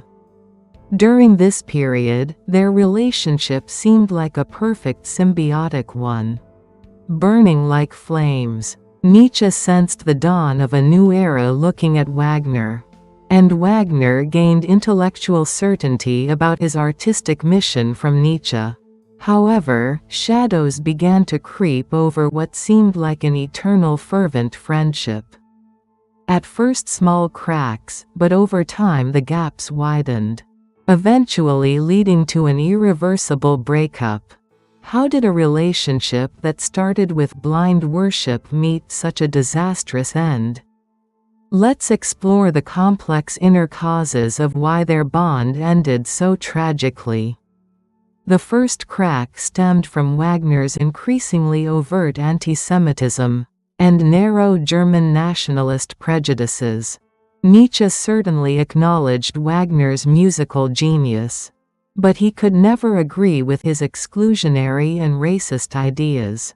Nietzsche was a philosopher who valued true freedom and open spirit above all. He despised any form of fanaticism or totalitarian thinking, as Wagner tried to convey exclusionary nationalist messages through his art, and openly revealed hatred towards certain ethnic groups. Nietzsche began to feel deep skepticism. To Nietzsche, art should be an expression of free spirit, not a tool for specific ideologies. He sensed that in Wagner's works, the purity of art itself was increasingly blurred, shadowed by political agitation. The second crack was due to Wagner's religious bias. Wagner's later operas, especially Parsifal, contain content praising Christian salvation, asceticism, and self-sacrificial morality. However, Nietzsche criticized Christian morality as the morality of the weak, advocating the value of the overman who affirms life and overcomes himself with strong will. To him, Wagner's religious coloring was completely opposite to his philosophical direction. Watching Parsifal, Nietzsche harshly criticized, I saw a ward for exhausted invalids. Accusing Wagner of regressing to decadent Christian values. He left a piercing critique. Wagner is descending step by step toward everything I despise. Even anti-Semitism, revealing his betrayal and frustration toward Wagner. This statement goes beyond mere criticism, containing deep despair toward a figure who was once his idol. And the decisive turning point was Nietzsche's own philosophical growth and desire for independence. Nietzsche stopped blind worship and began to build his own unique ideas. He realized that blind adoration was oppressing him, and only by escaping that yoke could he achieve true freedom and self-overcoming. Nietzsche expressed turning away from Wagner as self-overcoming, like leaving parents' embrace to become a true adult. For Nietzsche, parting with Wagner was an inevitable rite of passage. In establishing his philosophical identity, Nietzsche now refused to remain in Wagner's shadow. He wanted to voice his unique perspective, and was gripped by an intense desire to escape Wagner's influence and find the true I. This process inflicted extreme inner pain on Nietzsche, but also deepened his philosophy further. Eventually, in 1876, after the Bayreuth Festival, Nietzsche severed all ties with Wagner. Letting go of a mentor and father-like figure was no easy decision for Nietzsche. Their parting was not just a separation between two people, but a historic moment where a genius philosopher declared his ideological independence. He endured painful choices for his philosophical convictions, and after parting with Wagner, Nietzsche's philosophy advanced in a more independent and profound direction. His representative works encapsulating his philosophical essence, such as Human, All Too Human, Daybreak, The Gay Science, Beyond Good and Evil, and On the Genealogy of Morality, were born during this period. In these books, Nietzsche directly and indirectly criticized Wagner, meticulously unfolding his new philosophical ideas and values. He now defined Wagner's music as decadent art, branding it as sick art rather than vital art. Such scathing criticism of what he once worshipped fervently shows how thoroughly Nietzsche tried to overcome his past. But Nietzsche and Wagner's relationship didn't end with mere estrangement. The story reaches another shocking climax with the publication of one of Nietzsche's last works, Nietzsche contra Wagner. In late 1888, when he began showing signs of mental abnormality. This book compiles sections from his previous works, such as Human, All Too Human, The Gay Science, Beyond Good and Evil, and On the Genealogy of Morality, where he criticized Wagner. The background of this publication involves attacks from Wagner's followers at the time, accusing Nietzsche of betrayal after Wagner's death. To counter this, Nietzsche planned the book to prove he had recognized and criticized Wagner's problems from early on. This is tragic evidence that he was engrossed in his unending fight with Wagner until just before his mental collapse. To Nietzsche, Wagner was an indelible presence exerting powerful influence, until his dying moment, like a shadow following him throughout life. Nietzsche sent the manuscript to the publisher in December 1888, but hesitated about publication. He thought he had sufficiently expressed his relationship with Wagner and critical stance in his autobiographical work Ecce Homo, but he eventually approved it, and shortly after, Nietzsche entered a long tunnel of mental illness, showing signs of abnormality. This book is the last flame of Nietzsche's philosophical journey. and evidence of his unending battle with Wagner. Through it, he strongly asserted in his final moments that he was not fully subordinate to Wagner, but an independent thinker who could see through and criticize his problems. Just as Nietzsche loved Wagner but ultimately had to surpass him, their story tells us the paradoxical truth that sometimes we must abandon what's precious and leave familiar paths to meet our true self. Heidegger and Arendt. Forbidden love, philosophical fire. Do you know of a teacher and student? Or rather, a pair of geniuses intertwined beyond that? This is the story of an intellectual romance that will endure in the history of philosophy. And at the same time, a tale of two figures at the heart of the most heated controversies. Martin Heidegger and Hannah Arendt. A saga that begins with fiery love, passes through scandal, and ultimately leads to a fateful bond? Let's journey into their hidden story together. It's the early 1920s at Marburg University in Germany. In this serene yet intellectually charged academic haven, a young philosophy professor takes the podium. His name is Martin Heidegger. In his mid-30s, he was already hailed as a rising star, set to shake the European intellectual world. His lectures went beyond imparting knowledge, brimming with depth and insight that awakened students' ontological questions. Many were captivated, but one student stood out, sitting in the front row, absorbing his every word and gesture. Was a 20-year-old woman, Hannah Arendt, with brilliant intellect and intense eyes, filled with a relentless quest for knowledge. She was more than enough to catch her teacher's attention. Thus begins the meeting of teacher and student. It was no ordinary encounter. It was the fateful convergence of two giants, who would alter the course of Western philosophy, and the prelude to a passionate love story that would shake an era. Heidegger was instantly captivated by Arendt's brilliance and sharp insight. She was the only student who deeply understood and questioned his philosophy.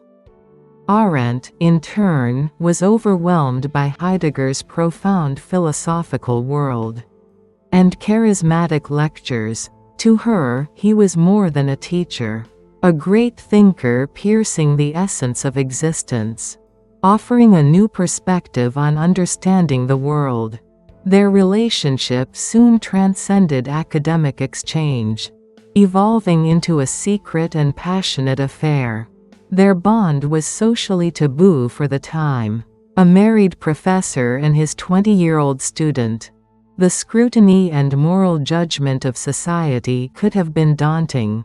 But these two geniuses in love paid no heed to such worldly concerns. They strolled Marburg's forest paths together, exchanged letters late into the night, and inspired each other. Their intellectual worlds grew richer, their thoughts deepened. To Arendt, Heidegger was more than a mentor. He was a spiritual guide and ardent lover who shaped her life's direction. He awakened her intellectual potential, and she infused new vitality into his philosophy. Drawn to each other like fate, their love burned brightly. Though kept secret, their affair became an open secret on campus. Arendt immersed herself in Heidegger's philosophy, while dreaming of intellectual independence as a woman. Transcending the era's limitations, Heidegger realized through her that his philosophy could be understood and developed in new ways. They were each other's muse, critic, and closest companion. But this fiery love faced a great trial amid the era's turbulence. The dark cloud over their beautiful intellectual romance wasn't merely the era's challenges. It was the storm of Nazism sweeping Germany in the early 1930s. An unimaginable event unfolded. Martin Heidegger, revered as a leading philosopher, suddenly began supporting and collaborating with Nazism. In 1933, as rector of Freiburg University, he openly endorsed the Nazi regime in speeches. His rectorial address, The Self-Assertion of the German University, was filled with Nazi ideology, supporting the Führer principle and advocating university reform in line with Nazism.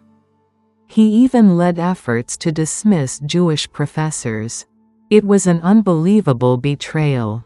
Hannah Arendt, his lover and student, was Jewish. How must she have felt when the mentor and lover she adored joined forces persecuting her people? Likely, she was overwhelmed by profound betrayal, confusion, and despair.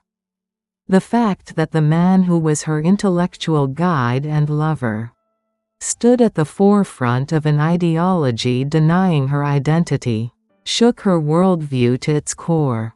Heidegger's actions shocked many intellectuals. His students and colleagues were appalled by his betrayal, and many turned away from him. He claimed to maintain a critical stance toward Nazism, but his actions clearly bolstered the regime. Interpretations of his motives vary.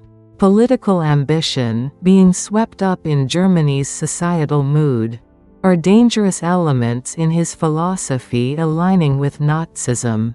Whatever the reason, his actions left an indelible stain. Ultimately, Arendt, deeply disillusioned by his betrayal, decided she could no longer stay in Germany. In 1933, fleeing Nazi persecution, she left for Paris. As World War II erupted, the horrific Holocaust swept Europe, claiming millions of Jewish lives. Throughout, Heidegger never fully severed ties with Nazism. Though he resigned as rector in 1934, he remained a party member, and made few public criticisms of the regime during the war. His name was forever tainted with the label Nazi collaborator. His reputation as a philosopher plummeted, and the intellectual community turned its back on him. Even his monumental work, Being and Time, seemed overshadowed by his Nazi collaboration. He became a lasting dilemma in philosophy. How should we separate a great thinker's philosophical achievements from their moral and political failures? This question remains a heated debate. In 1945, after Germany's defeat, Heidegger faced consequences. The French military command in Freiburg banned his public activities for Nazi collaboration. He could no longer lecture or publish. Effectively buried socially, he faced the risk of harsher punishment at Nazi war crime trials. His downfall seemed inevitable, with everyone condemning and shunning him. It appeared no one would reach out. But here, an unimaginable, dramatic twist occurs. Remarkably, Hannah Arendt, who had fled to America and established herself successfully, took action. Despite the wounds from Heidegger's actions during the war, she forgave him and advocated for his reinstatement. She returned to Germany in 1950, and they reunited dramatically after 17 years. They reconciled past pain and misunderstandings, reaffirming each other's presence. Arendt testified in his favor and actively helped get his works published again. She informed her American contacts of his situation, persuading them of his academic value to aid his return. Her actions shocked many. How could she forgive and help someone who betrayed her and aligned with those who persecuted her people? Despite criticism and suspicion, Arendt remained steadfast. She separated Heidegger's personal failures from his philosophical achievements. While critical of him as a person, she deeply respected his intellectual genius. To her, Heidegger was more than an individual, a towering figure symbolizing an era of Western philosophy. She couldn't bear to see his intellectual legacy vanish. Her actions went beyond pity for a former lover, reflecting a complex and profound blend of intellectual respect and ethical choice. She acted beyond her pain and betrayal for a greater value. In 1951, thanks to Arendt's efforts and petitions from other intellectuals, Heidegger's ban was lifted. He returned to Freiburg University for a final semester of lectures, but resigned soon after due to health issues and emotional burdens. Until his death in 1976, he alternated between his Freiburg home and a quiet cabin in Tottenauberg, dedicating himself to research and writing. With a sense of atonement, he immersed himself deeper in philosophical inquiry, refining and expanding his early philosophy. Meanwhile, Arendt maintained an intellectual partnership with him until her death. They exchanged letters regularly, significantly influencing each other's thought. Arendt critically engaged with his new works, offering insights, while Heidegger showed interest in her political philosophy. Despite the wounds of war and betrayal, Arendt consistently acknowledged and respected his philosophical depth and legacy. She recognized the flaws in his philosophy, but never overlooked its profound insights and impact on Western thought. In her works, she cited and critically reinterpreted his concepts, continuing their intellectual dialogue. This was not just a personal bond, but a fateful intellectual exchange between two great philosophers. This is the full story of philosophy's most famous scandal and intellectual love story. Once teacher and student, passionate lovers, and at times inflictors of deep wounds, Martin Heidegger and Hannah Arendt remained indelible in each other's intellectual lives. Their relationship is a complex human drama of love, betrayal, forgiveness, and intellectual respect. Beyond mere gossip, their story raises profound questions about human dignity, intellect, and individual responsibility amid an era's tragedies.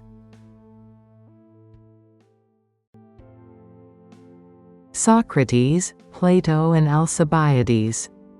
A triangle of love and treachery. Picture a wise sage wandering Athens' bustling streets, relentlessly asking questions, or the timeless maxim "Know thyself" echoing through history. Does this spark your image of the great ancient Greek philosopher Socrates? His life was far more complex and deeply human than we might imagine. What if it involved a strange and captivating triangle with his most cherished student, Athens' greatest heartthrob and general, Alcibiades, and another towering philosopher, Plato? This time, we'll dive into the turbulent tale of friendship, love, and political betrayal unfolding in the heart of ancient Greece. It's the 5th century BCE, the Golden Age of Athens, also known as the Age of Pericles. This was a time when democracy flourished, and art and philosophy reached their zenith. Here was Socrates, appearing wherever people gathered: marketplaces, the agora, gymnasiums, engaging youths and citizens with relentless questions in pursuit of wisdom. His method, called the Socratic method, involved dialogue to help others realize truth themselves. His appearance, a snub nose, bulging eyes, protruding belly, was far from handsome. Dressed shabbily and often barefoot, He was an eccentric figure by Athenian standards. Yet, astonishingly, he attracted throngs of young admirers, including sons of Athens' elite families, captivated by his unique wisdom and insight. Among them, one young man intensely captured Socrates' heart, Alcibiades. Alcibiades was Athens' ultimate golden boy. Stunningly handsome, from a noble family. Gifted with talent and eloquence, he had it all. His lineage was the prestigious Alcimeonidae, and his guardian was the era's greatest statesman, Pericles. All of Athens' youth admired him, countless women swooned, and even seasoned politicians marveled at his brilliance. That such a figure became a disciple of the socially quirky Socrates shocked Athenian society. People whispered, "Why is Alcibiades, who has everything, following that strange old man?" This wasn't just curiosity, it was social gossip. In Plato's Dialogue Symposium, Alcibiades' complex feelings for Socrates are vividly depicted. The dialogue unfolds at a banquet, where each guest praises Eros, or love, and Alcibiades, arriving drunk, delivers a stunning speech about Socrates. He expresses reverence beyond respect, a deep bond as the only one who truly understood him. He even likens Socrates to a Silenus statue, outwardly crude but hiding divine treasures within. Alcibiades saw through Socrates' unremarkable appearance to his profound wisdom, soul, and moral integrity, revealing his deep understanding and respect. Can we hypothesize that Socrates and Alcibiades' relationship went beyond teacher and student? Ancient Greek society was relatively open to same-sex relationships, particularly the socially accepted paiderastia, where an older man, the erastes, mentored a younger man, the eromenos, sharing deep intellectual and physical bonds. In this context, speculation about a romantic relationship persists. In Symposium, Alcibiades' attempts to seduce Socrates are detailed. He invited Socrates to his home, tried spending the night together, even lying in bed with him, using every means to win his heart. Yet, despite being Athens' most desirable man, Socrates firmly rejected him. "Alcibiades, you should pursue the beauty of my soul, not my body. Your physical beauty is fleeting, but the soul's beauty is eternal. Are you trying to give me something transient to gain something eternal?" Socrates prioritized Alcibiades' spiritual growth over physical desire, seeing the potential of his soul, not his looks or talents. He cautioned against Alcibiades living recklessly or chasing vain political ambitions, hoping he'd become a leader of wisdom and virtue through self-knowledge. As per the Delphic maxim "Know thyself," Plato's dialogues Alcibiades 1 and 2 detail Socrates urging Alcibiades, aspiring to politics, to be cautious and humble. Socrates warned that without sufficient self-reflection, pursuing personal desires and fame could harm not only himself, but all of Athens. Yet Alcibiades, overly ambitious and arrogant, seemed unable to fully grasp or follow this. Did Socrates' advice sound like nagging? Or did Alcibiades, swayed by the allure of fame and power, falter? Enter the third key figure, Plato. Socrates' other disciple and a towering figure in Western philosophy. Socrates left no writings, believing they rigidified thought and hindered true dialogue. Thus, we know his ideas mainly through Plato's records. Plato detailed Socrates and Alcibiades' complex relationship in works like Symposium and Alcibiades. Why did Plato document this so thoroughly? Was it mere historical record? Or did he have a specific intent? Many scholars believe Plato aimed to defend Socrates, accused of corrupting the youth and sentenced to death by hemlock. Alcibiades was a prime example cited in this charge, having betrayed Athens by defecting to Sparta despite Socrates' teachings, making him evidence for Socrates' alleged corruption. Plato likely wanted to show that Socrates earnestly urged Alcibiades toward philosophical reflection and the right path. But Alcibiades' failure to follow led to his downfall. It wasn't Socrates' fault, but Alcibiades' arrogance, desires, and poor choices. Plato sought to restore his teacher's honor, proving his philosophy didn't corrupt youth.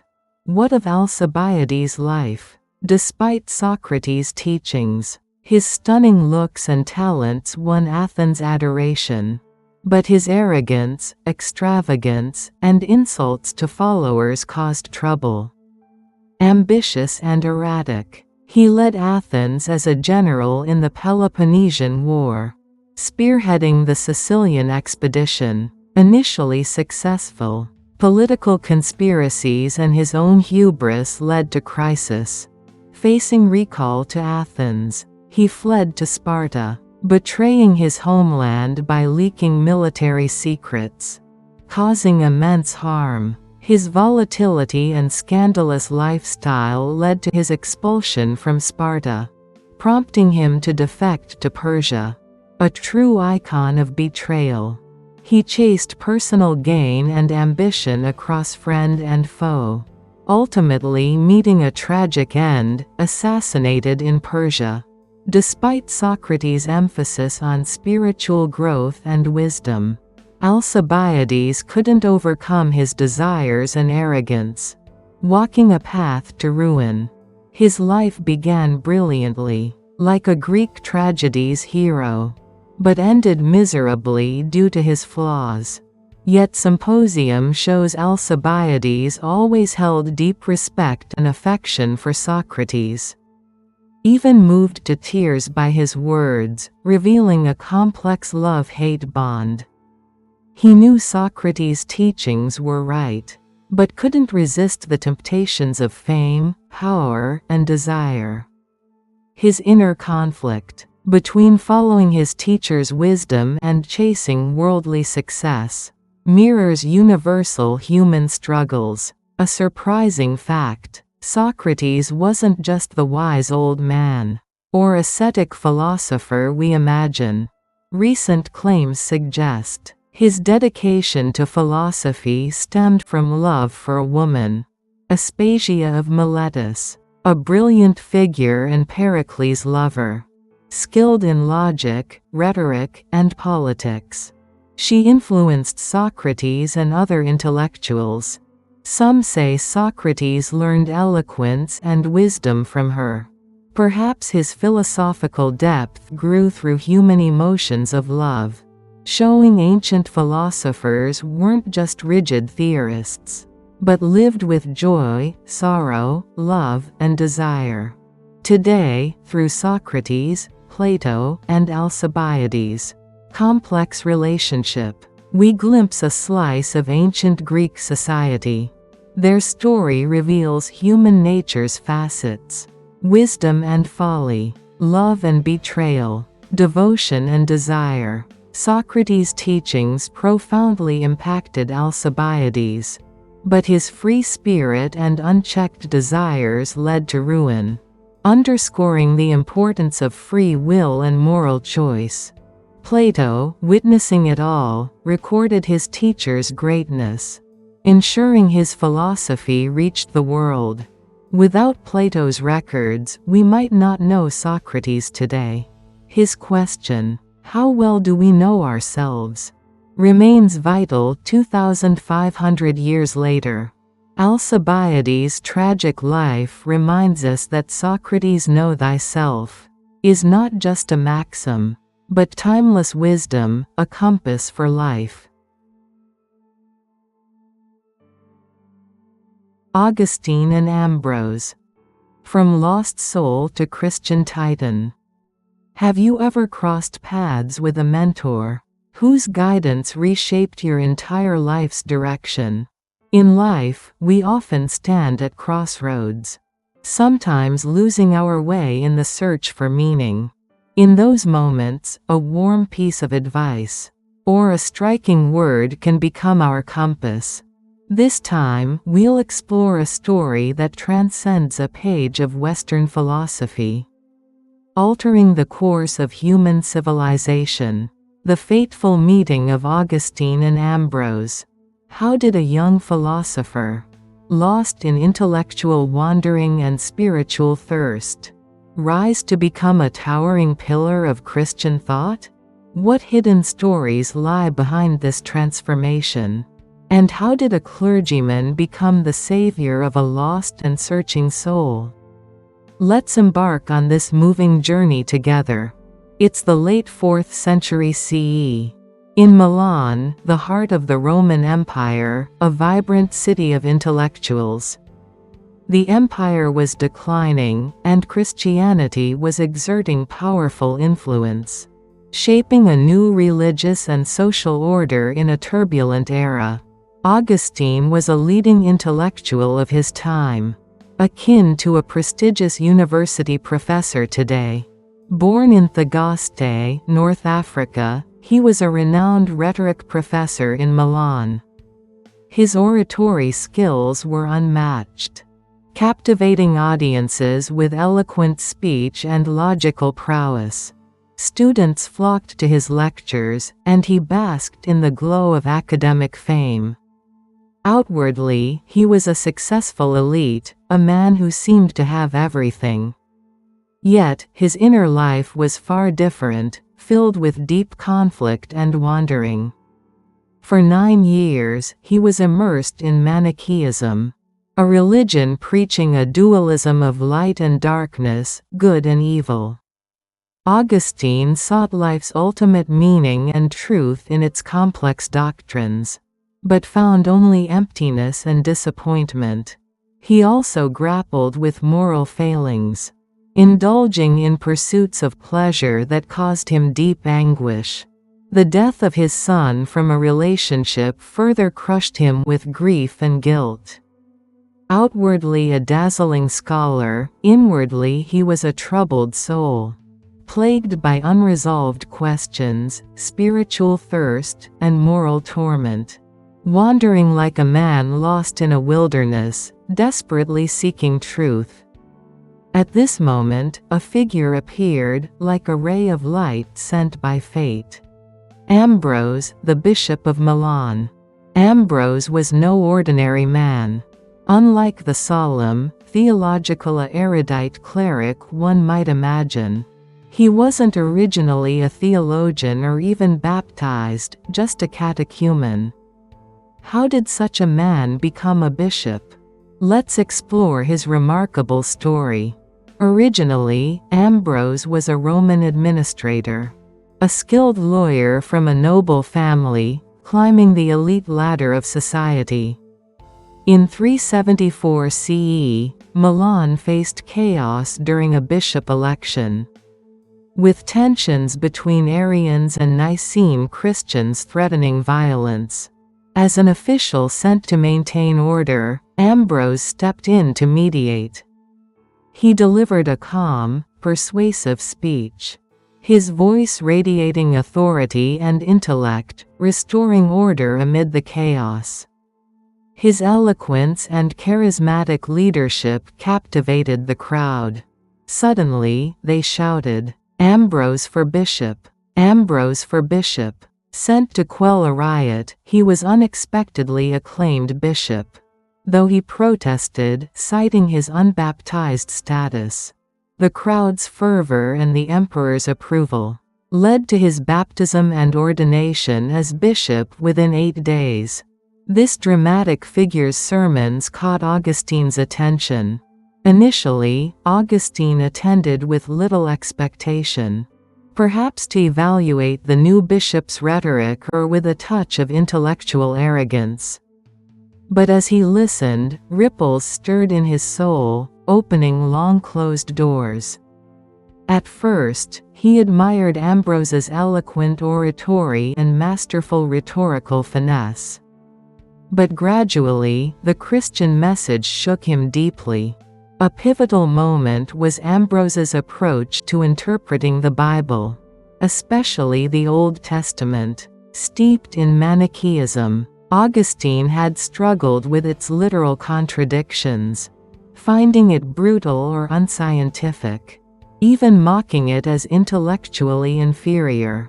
Ambrose, however, interpreted it allegorically, revealing its spiritual depth. This was a refreshing, shocking revelation for Augustine. Could the Bible be interpreted this way? Why didn't I see this before? Ambrose's sermons dismantled the intellectual barriers, preventing Augustine from embracing Christianity, humbling his pride. He no longer saw Christianity as intellectually lacking. Influenced by Neoplatonism, Ambrose's teachings helped Augustine conceptualize an immutable, eternal God, freeing him from Manichaeism's materialistic worldview and instilling spiritual conviction, the thrill and liberation of finding the truth his soul craved. Beyond theological insight, Augustine was deeply moved by Ambrose's piety and ascetic lifestyle.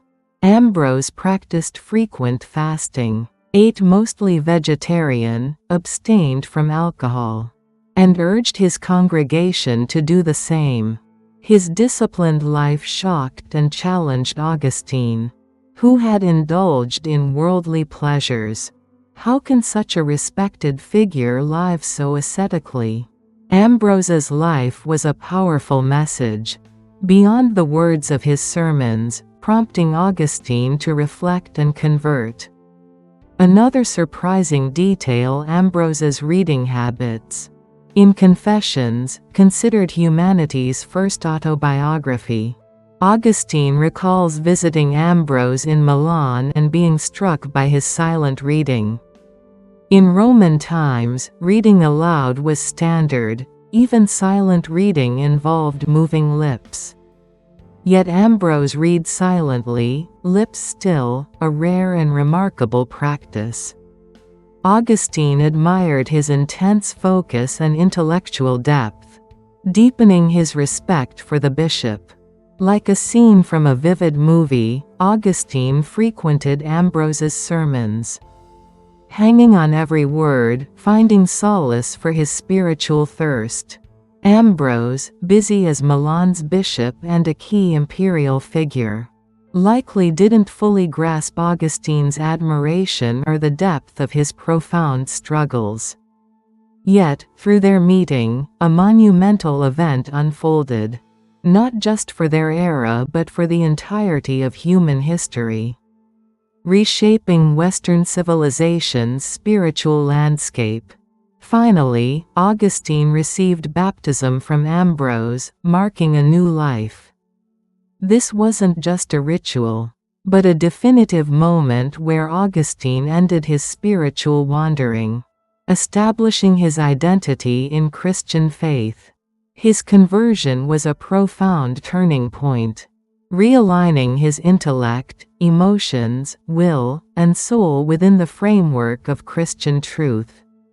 Ambrose was more than a teacher or theological mentor, an almost spiritual father, understanding Augustine's soul, guiding him to truth and salvation.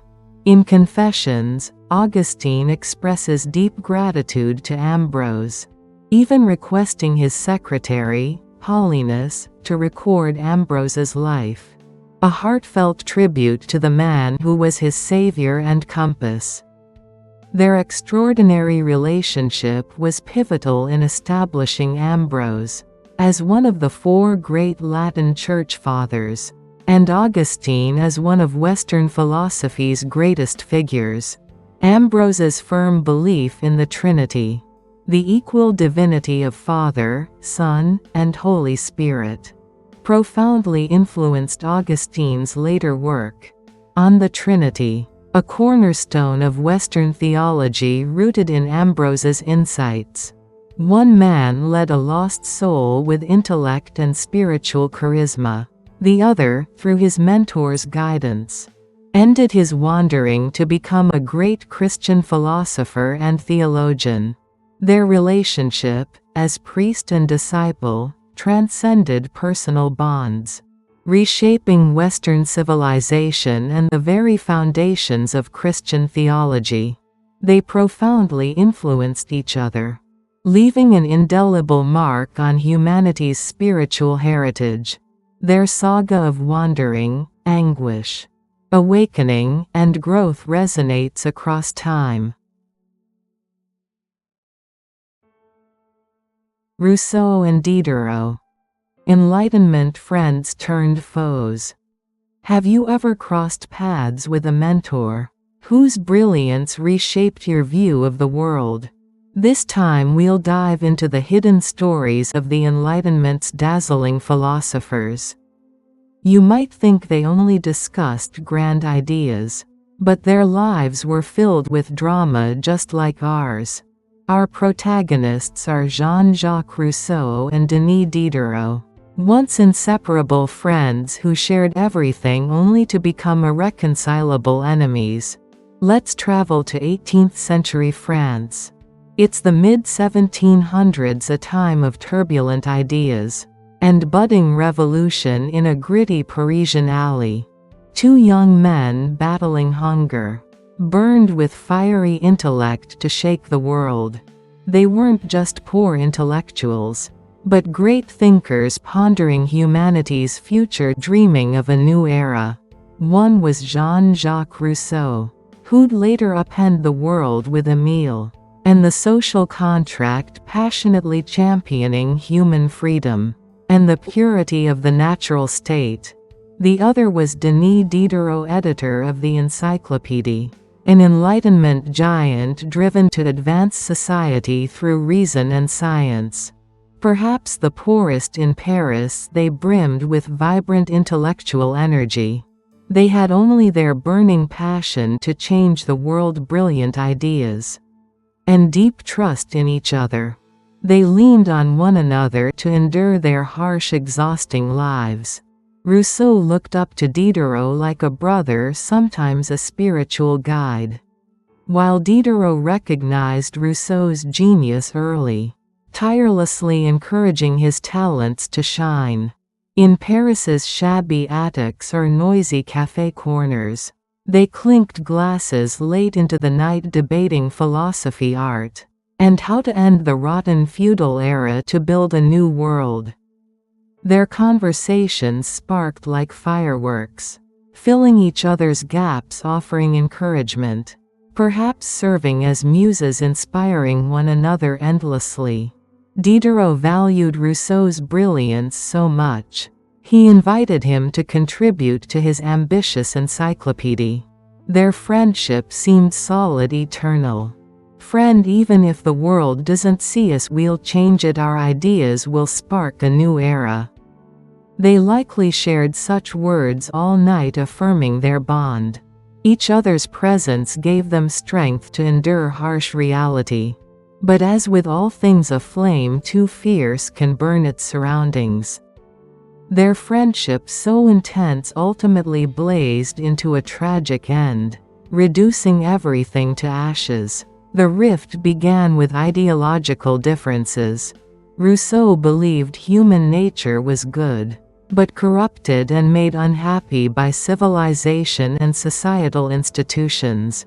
He claimed humans in their natural state were purest, freest, happiest, yearning for the innocence of a child in a pristine forest, dreaming of a primitive community free of possession and competition. His ideas influenced social contract theorists and laid the philosophical groundwork for the French Revolution.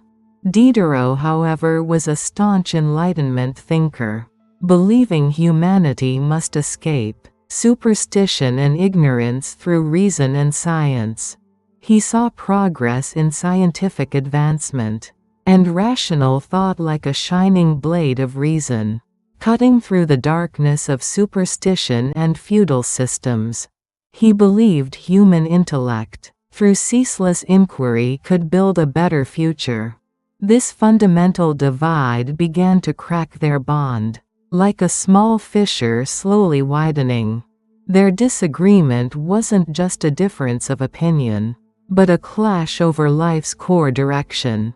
Rousseau saw mainstream Enlightenment ideas as making humans artificial and unnatural, constantly criticizing them. Eventually his critique turned toward his closest friend Diderot, a leading Enlightenment figure. An intriguing fact, a key trigger in their falling out, was an article in the Encyclopedia Diderot worked on. In Rousseau's Reveries of the Solitary Walker, he expresses displeasure at Diderot calling him a solitary man. In a letter Diderot wrote, "The wicked man is never solitary," a pointed remark that stabbed Rousseau's heart. Rousseau felt Diderot labeled him wicked, portraying him as a hypocrite who feigned solitude but writhed in loneliness. Solitude was central to Rousseau's philosophical reflection, so Diderot's words felt like an invasion and condemnation of his innermost self. This single remark shattered their solid friendship, no exaggeration. Rousseau's personality played a role. He had near paranoid tendencies, constantly suspecting others, believing they meant him harm. He thought many friends were out to betray him, worsening his relationship with Diderot. Like seeing a ghost in the mirror, and mistaking it for himself. Shouting, "That's not me, it's out to get me." Rousseau projected his inner anxieties outward. His troubled childhood, and life as a perpetual outsider likely fueled this paranoia. He always felt misunderstood and attacked, a victim complex that repeatedly destroyed his relationships. He began to suspect even Diderot, his closest friend, was betraying him. "No, Diderot pretends to help, but plans to stab me in the back. He's distorting my ideas, isolating me." This mistrust piled up, and their friendship began to crumble uncontrollably. Their fallout wasn't just two friends drifting apart. It sent shockwaves through French intellectual society. Rousseau and Diderot publicly criticized each other, engaging in emotional battles that deepened divisions. Within the Enlightenment movement, some supported Rousseau's naturalism, others backed Diderot's rationalism. Intellectuals split into camps. Rousseau's right, civilization corrupts us. No, Rousseau's just an idealist.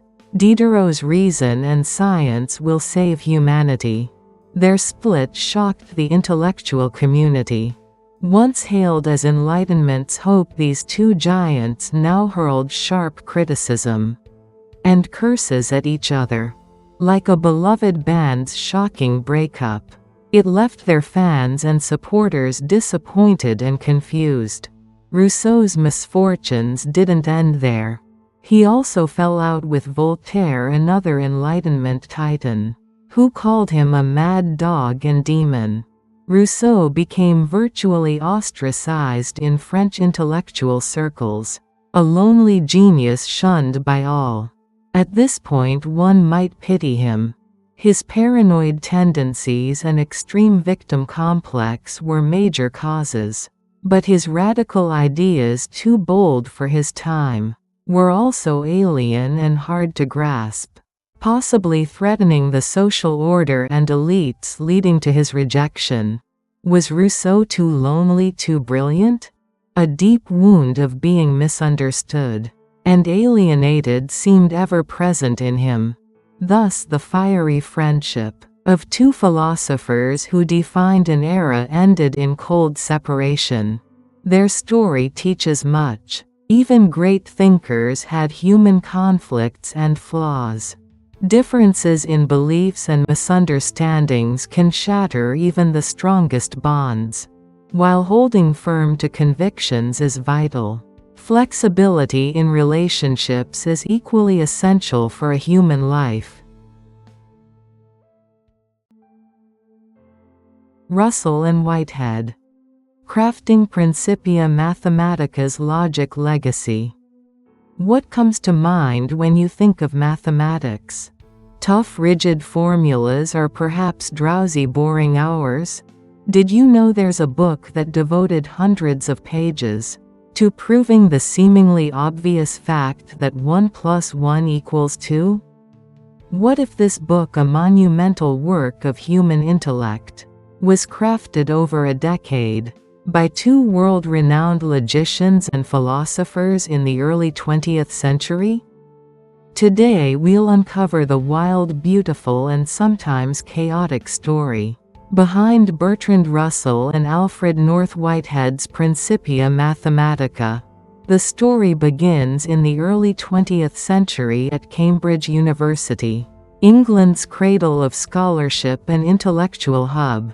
At the time, Britain was in a golden age of academic progress, fueled by the Industrial Revolution's scientific advancements. Here two extraordinary geniuses emerged. One was Bertrand Russell, the epitome of sharp intellect and cool reason, his mind like a piercing blade cutting through contradictions. The other was Alfred North Whitehead, endowed with warm insight and boundless creativity, excelling at grasping the essence of complex problems. Seemingly opposites, they shared a burning passion to establish the foundations of mathematics on unshakable ground. They aimed to rebuild the vast edifice of mathematics on the firmest logical basis. Mathematics was rapidly advancing, but its philosophical and logical foundations remained underexplored. Mathematicians produced new theorems and concepts, yet the fundamental question, whether these rested on a solid logical base, lacked clear answers. Against this backdrop, Russell and Whitehead held a firm belief that all of pure mathematics could be derived from a few basic logical axioms. Like laying a sturdy foundation for a building, they wanted to construct all mathematical truths on a rigorous, unassailable logical base. Thus began a grand project that would mark a milestone in human intellectual history. Russell, like a sharp blade, pierced contradictions with critical intellect and masterful logical reasoning. His goal was to eliminate ambiguity, explaining everything through symbols and rigorous proofs alone. He shunned intuition or imagination, seeking to derive mathematical truths solely through deductive logic. Whitehead complemented Russell's sharpness with holistic insight and creative ideas, excelling at finding patterns in complex systems and proposing new conceptual frameworks. If Russell was a precise sniper, Whitehead was a strategist designing the broader system. Their contrasting strengths perfectly complemented each other, essential to completing the vast puzzle of Principia Mathematica. These two geniuses embarked on the epic journey of Principia Mathematica. At first it likely went smoothly. Exchanging ideas and sparking intellectual synergy is always thrilling. They probably marveled at each other's insights, reveling in academic joy. But soon their collaboration hit unforeseen obstacles. Any monumental task comes with pain and trials, especially one aiming to expand humanity's intellectual horizons. Their journey was far from easy. The writing of Principia Mathematica was a grueling decade-long ordeal of blood, sweat and tears. They produced a vast manuscript using only symbolic logic, eliminating the ambiguity and uncertainty of everyday language. Like a computer programming language, every proposition had to be expressed in mathematical symbols, and proven with absolute precision. Even the seemingly obvious 1 + 1 = 2 required dozens of pages of intricate logical steps. Why bother proving that, you might ask? Isn't it obvious? But in building mathematics' unshakable foundation, every detail mattered. Their obsession and academic rigor were nothing short of astonishing. During this arduous process, Russell and Whitehead likely spent countless sleepless nights. Amid an endless parade of symbols and logic, they faced frustration and exhilaration, pioneering uncharted territory. They surely debated fiercely, respecting and compromising on each other's ideas.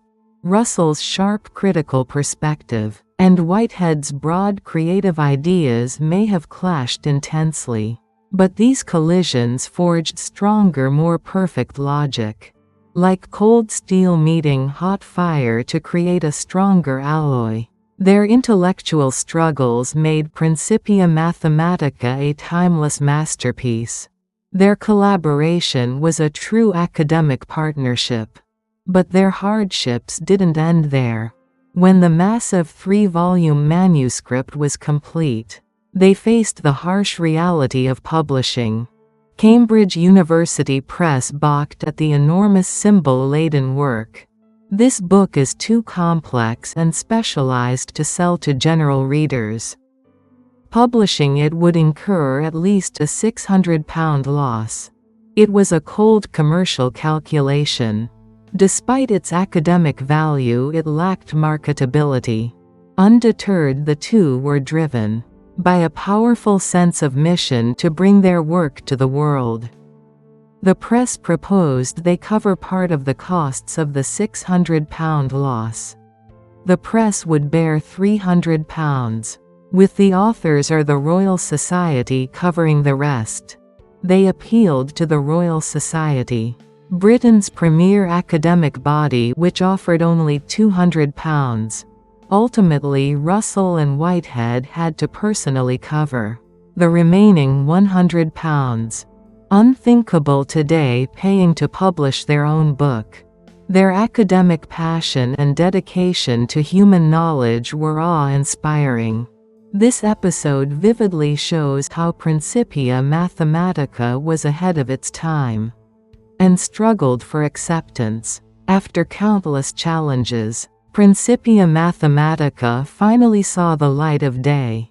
Spanning 3 volumes, it rigorously laid out core mathematical concepts: set theory, natural numbers, rational numbers, real numbers through logical derivation. A planned 4th volume on geometry was never completed, likely due to the exhausting process. The book's impact on academia was profound, becoming a monumental intellectual landmark.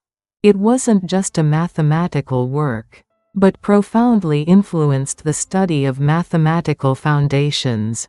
Later mathematicians and logicians learned the importance of rigor and logical systems, forming a cornerstone of modern mathematics. It also inspired logical positivism, a key 20th-century philosophical movement, providing a methodological foundation for resolving philosophical problems.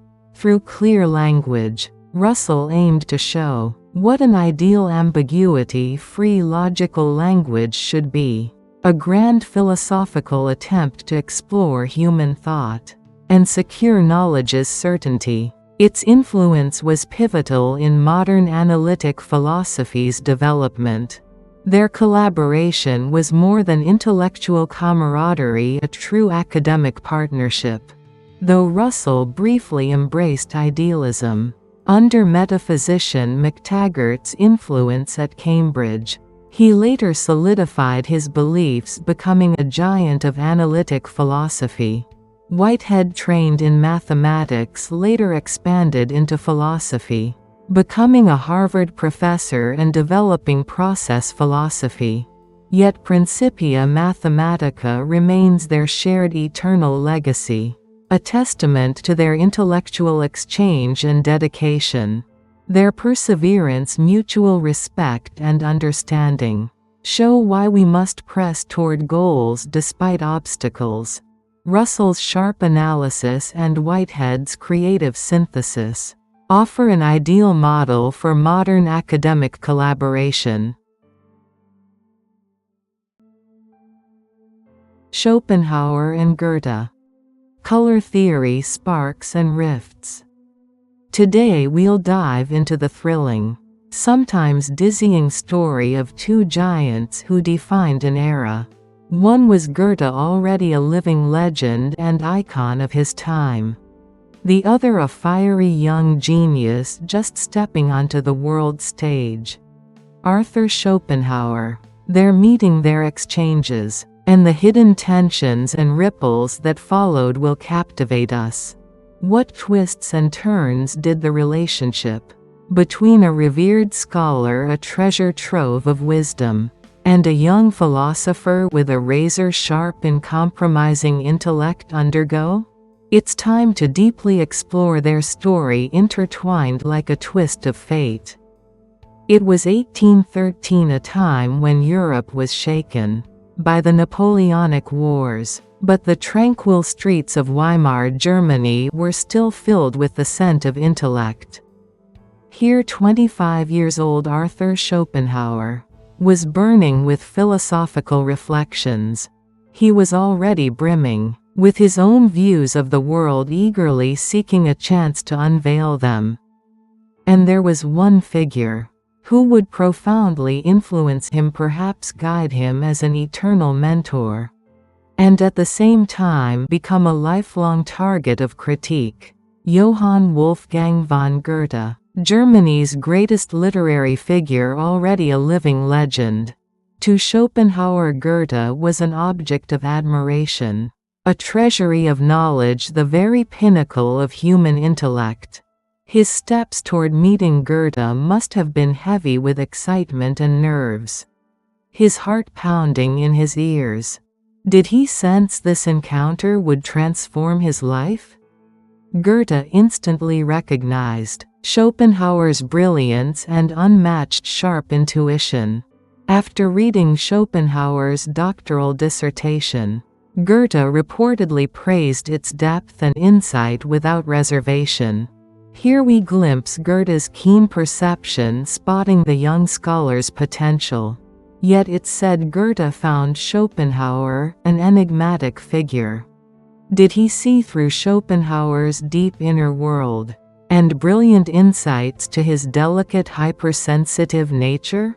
Did he foresee that this genius could also be his human flaw? This remark hints at the complex dynamic to come. Their relationship went beyond mentor and mentee, becoming a seismic intellectual exchange that shook the era's scholarly world. Schopenhauer's deep involvement in Goethe's color theory made their bond even more special. At the time, Isaac Newton's three-color theory of light dominated academia. But Goethe challenged Newton, arguing that color wasn't just a physical phenomenon, but was deeply tied to human subjective experience, sensation and psychological state. This idea strikingly aligned with Schopenhauer's core philosophy, the world as will and representation. Schopenhauer argued the world wasn't an objective reality, but one constructed by subjective consciousness. Their intellectual resonance was almost inevitable. Schopenhauer was captivated by Goethe's studies of nature, especially his color theory, and joined him in experiments, engaging in fierce debates. Their conversations stretched day and night, sparking like fireworks. They inspired each other, reaching peaks of intellectual growth. Goethe admired Schopenhauer's sharp analysis and deep insight, while Schopenhauer drew new inspiration from Goethe's vast knowledge and artistic sensibility. Perhaps Schopenhauer solidified the foundation of his grand philosophical edifice, the world as will and representation through Goethe. This period was a golden age for Schopenhauer, shaping his philosophical framework.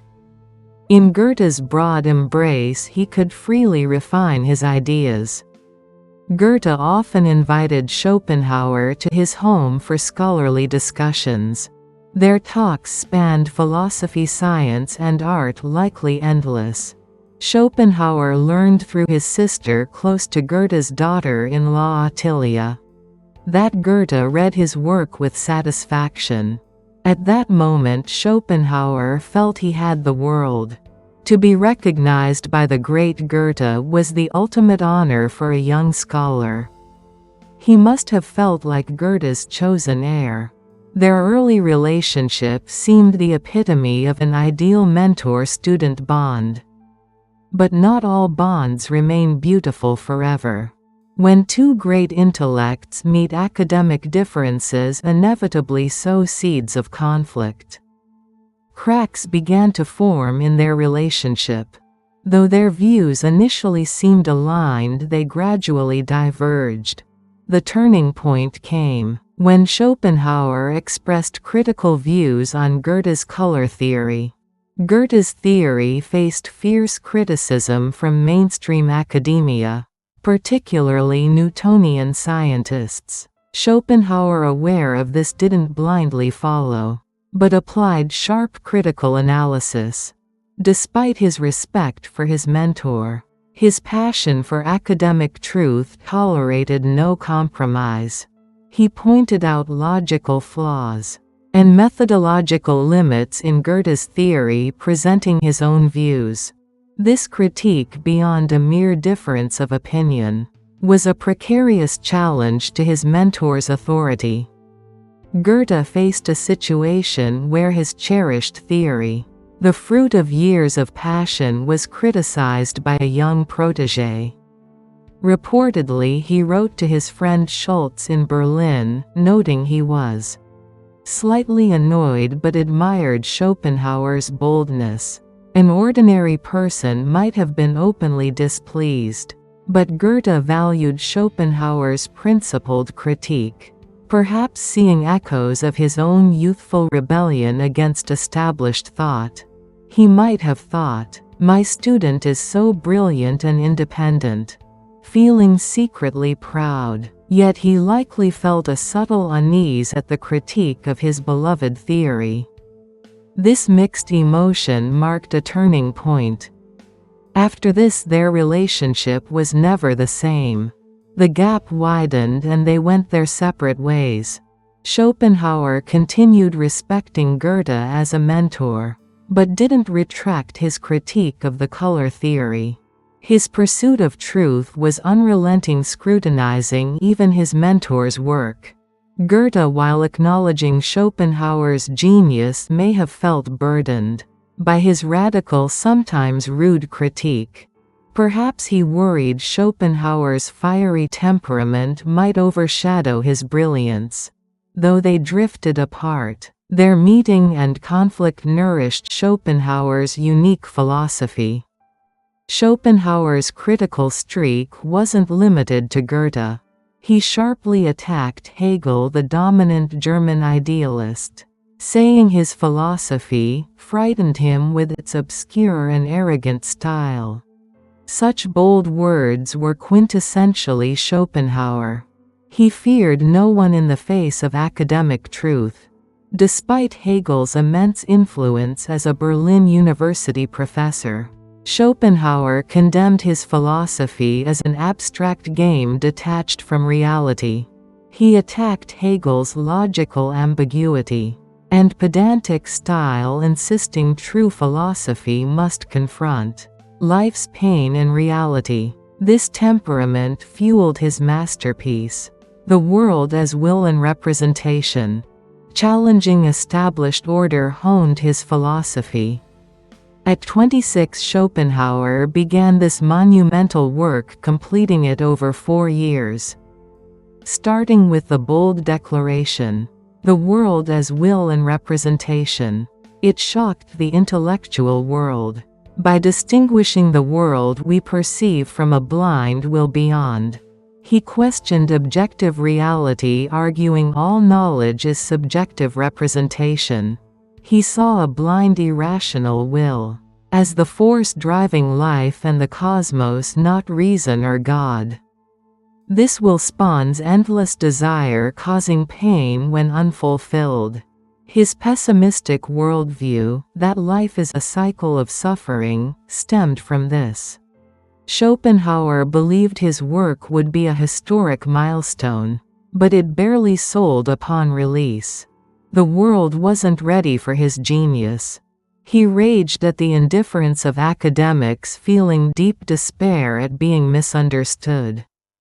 This reveals his sensitive, volatile nature. He craved recognition, yet mocked the world's ignorance, a complex inner conflict. Schopenhauer was indeed highly sensitive. As a child he cried, believing his parents abandoned him. And in Frankfurt he grabbed a pistol at slight noises, plagued by anxiety. His strained relationship with his mother left him emotionally unstable. These experiences shaped his philosophy. He saw all existence as manifestations of a blind will causing endless suffering. His pessimism that life is a blind will, the world inherently evil, and existence a cycle of pain, blended personal pain with sharp insight. Though ignored in his time, his philosophy later influenced Nietzsche, Freud, Wagner, and others. Nietzsche, deeply inspired by Schopenhauer, later overcame his pessimism to forge his own path. Such critique and inheritance drive philosophical progress. The story of Goethe and Schopenhauer transcends a simple mentor-student bond, revealing the passion for truth, the value of academic debate, and complex human emotions. Schopenhauer gained deep insights into nature and color through Goethe, laying the foundation for his unique philosophy. Goethe, through his protégé's sharp critique, reflected on his own ideas, spurring growth. Though their paths diverged, their meeting exchanges and conflicts profoundly shaped their journeys, leaving an indelible mark on Western philosophy. Through them we learn that intellect doesn't flow one way, but advances through collision and critique. Hume and Kant. Hume awakened me from my dogmatic slumber. I'm about to invite you into the heart of a special philosophical drama. And the protagonists are none other than David Hume and Immanuel Kant. The story begins with a single sentence that shook the 18th-century European intellectual world. Hume awakened me from my dogmatic slumber. This one sentence hit the European intellectual scene like a massive tsunami. The man who uttered it was none other than Immanuel Kant, the stern professor of philosophy. The one who woke him was the dark lord of skepticism, David Hume. The encounter between these two philosophers wasn't a physical meeting. Hume had already passed away, and Kant was spiritually shaken through his books. A telepathic meeting across time, perhaps? What did Kant mean by being awakened from his slumber? What spell did Hume cast to rouse the great Kant from his deep sleep? Today, we'll unravel this mystery. We might even discover the unsettling truth that what we take for granted as common sense rests on fragile foundations. The story begins with Hume. David Hume, a Scottish philosopher, historian, and economist, was a truly unique figure. He loved lecturing to the public. But his speaking skills were reportedly terrible. His voice was soft and halting, so no one attended his talks. But his writing was different. It had a magical charm that drew people in. He was known for his cheerful and sociable personality. Even on his deathbed, he joked with friends, never losing his joviality. He reportedly teased them about the existence of purgatory, saying, "The line for the ship to heaven is so long it'll be exhausting." In any situation, Hume never lost his optimistic and cheerful spirit. A true free spirit, Hume was, in a word, the ultimate empiricist. He argued that all our knowledge ultimately comes from experience. All thoughts and concepts in our minds are merely faint copies of impressions from the external world. Impressions are vivid sensory experiences felt through our five senses. The heat felt when touching a flame is an impression. Ideas, on the other hand, are faint traces of these impressions, like memories or images in our imagination. For example, we know red because we've experienced seeing red, an impression. By combining these impressions, we form ideas like red apple. Sounds reasonable so far, right? But Hume didn't stop there. He went further, questioning the very notion of causality, which we take for granted. Like a detective noticing a tiny clue everyone else overlooks. His skeptical stance on causality shook the foundations of Western philosophy like an earthquake. Isn't it obvious that a brick breaks when it's hit? Isn't it obvious that fire is hot? We all accept such causal relationships as obvious.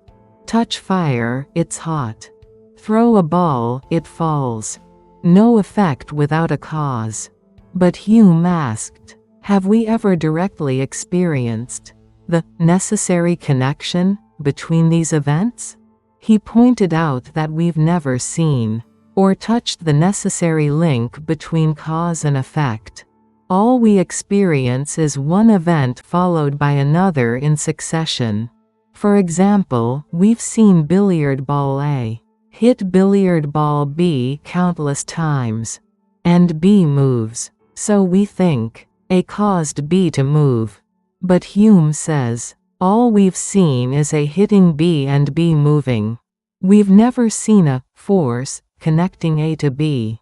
We believe in causality only because the two events always occur together.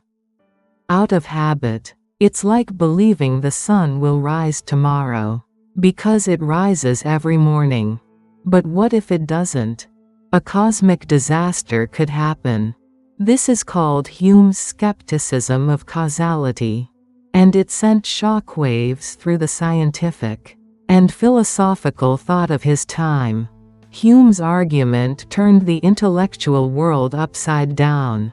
For rationalists who firmly believed in the power of reason, it was a thunderbolt. They thought reason could grasp all the world's truths and order. But if Hume was right, all scientific knowledge, like Newton's laws of physics, becomes mere habitual belief based on repeated experiences. Moral judgments, even the existence of God, lose their firm grounding in Hume's view. It's like building a grand castle only to realize its foundation is sand. As a thorough skeptic, Hume accepted only what could be known through experience, rejecting metaphysical concepts like substance, God, soul, and causality. I haven't experienced it, so I can't say it exists, he seems to say. He was practically a villain in the philosophical world. His ideas rippled through science, religion, and beyond. In ethics, he famously said, "Reason is, and ought only to be the slave of the passions," arguing that moral judgments stem not from reason but from feelings like sympathy or compassion. This was another blow to the reason-centered thinking of the time. Now, let's return to our second protagonist, Kant. Immanuel Kant, a German philosopher, was famous for his disciplined life. He went for a walk at the same time every day. And legend has it that townspeople set their clocks by his schedule. A lifelong bachelor, he devoted himself entirely to scholarship. The ultimate model student, he once criticized Hume's philosophy as excessive skepticism. If there's no causality, how can science progress or morality be established? He likely thought. His works, Critique of Pure Reason, Critique of Practical Reason, and Critique of Judgment, are considered monumental in Western philosophy. But reading Hume's books shocked Kant. It was as if the tower of knowledge he'd built was shaking. His confession, "Hume awakened me from my dogmatic slumber," vividly shows how deeply Hume's philosophy affected him. The dogmatic slumber refers to Kant's uncritical acceptance of existing metaphysical theories. Rationalist philosophers of the time claimed reason alone could grasp all truths. And Kant had been caught in this dogmatism. It's like blindly believing a theory, until a critical piece of evidence makes you realize, I was wrong. Kant took Hume's critique of causality seriously. If Hume was right, all scientific knowledge, including Newton's physics, would be mere coincidence. Predicting the future would be impossible. And moral laws would be based solely on emotion. This was unacceptable chaos for Kant. He didn't shy away from Hume's challenge but tackled it head-on. Like an artist piecing together a new picture from scattered puzzle pieces. Inspired by Hume, Kant felt the need to fundamentally rethink the capabilities and limits of human reason.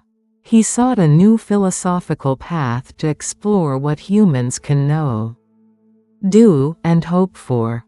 Kant's answer was the concept of synthetic a priori judgments. Simply put, while Hume said all knowledge comes from experience, Kant added that human reason itself has an inherent capacity. We perceive the world through a framework even before experience.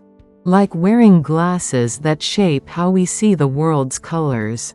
Our reason has innate structures that make sense of the world. These structures exist prior to experience, don't function without it, but organize experience meaningfully when it occurs. Without experience, there's no knowledge. But experience alone can't produce true knowledge. Reason's framework organizes and gives meaning to experience.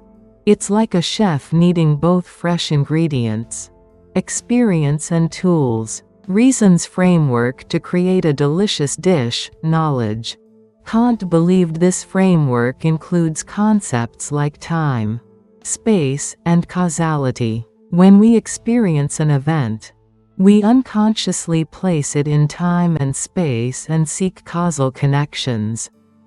So when we see a brick hit and break, we don't just see two successive events but grasp a necessary causal relationship. The brick broke because it was hit. This causality isn't derived from experience, but is inherent in how we understand experience.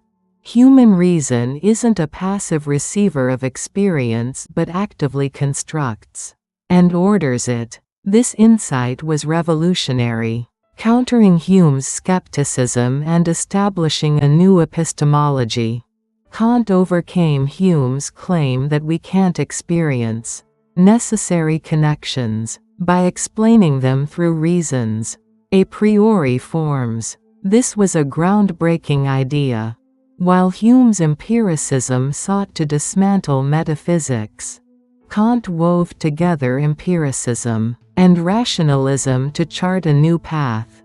He acknowledged reason's limits, but redefined its role and capabilities within those bounds. Human reason can construct universal knowledge about the phenomenal world we experience but cannot know the transcendent reality beyond experience, like an explorer redrawing a map to find lost treasure. Kant's approach transformed modern philosophy, earning him the title of the Copernican Revolution in philosophy. Just as Copernicus shifted the center of the universe from Earth to the Sun, Kant shifted the center of knowledge from objects to the subject. Human reason. Kant's philosophy also profoundly impacted ethics. Hume saw morality's roots in emotion, not reason. People act morally because of feelings like sympathy.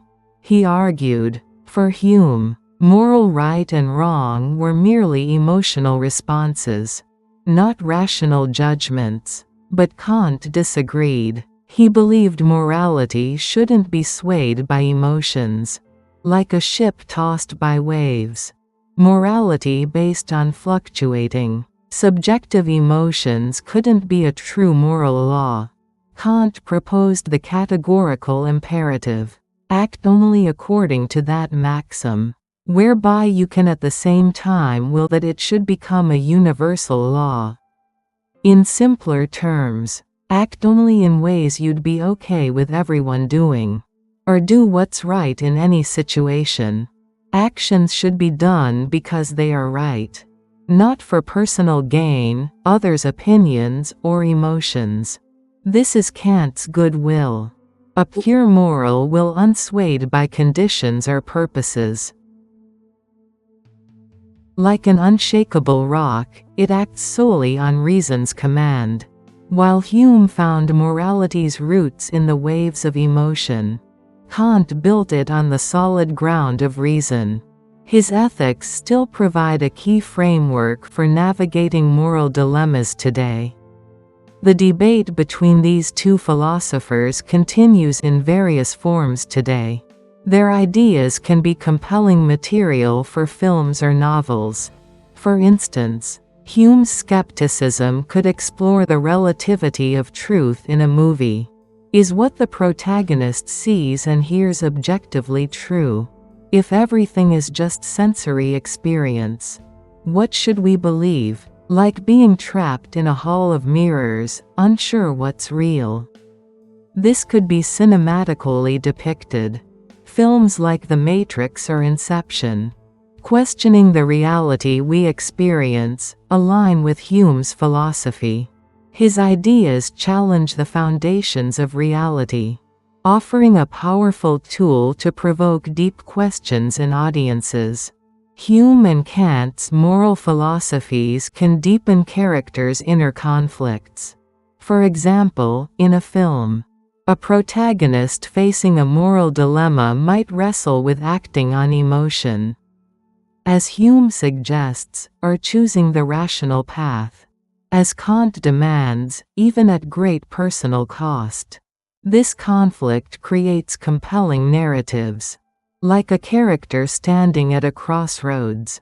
In a scenario where a protagonist must break a universal moral law to save a loved one, contrasting Hume's emotional morality with Kant's rational duty can craft a richer story.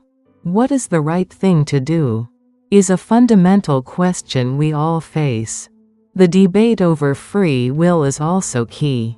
Kant believed in human free will, while Hume argued our actions are determined by causal laws. In novels, this enables deep exploration of characters' choices and consequences. Are we acting of our own will? Or are we puppets moved by unseen forces? Like an AI testing human free will in a sci-fi film. This debate sparks endless imagination.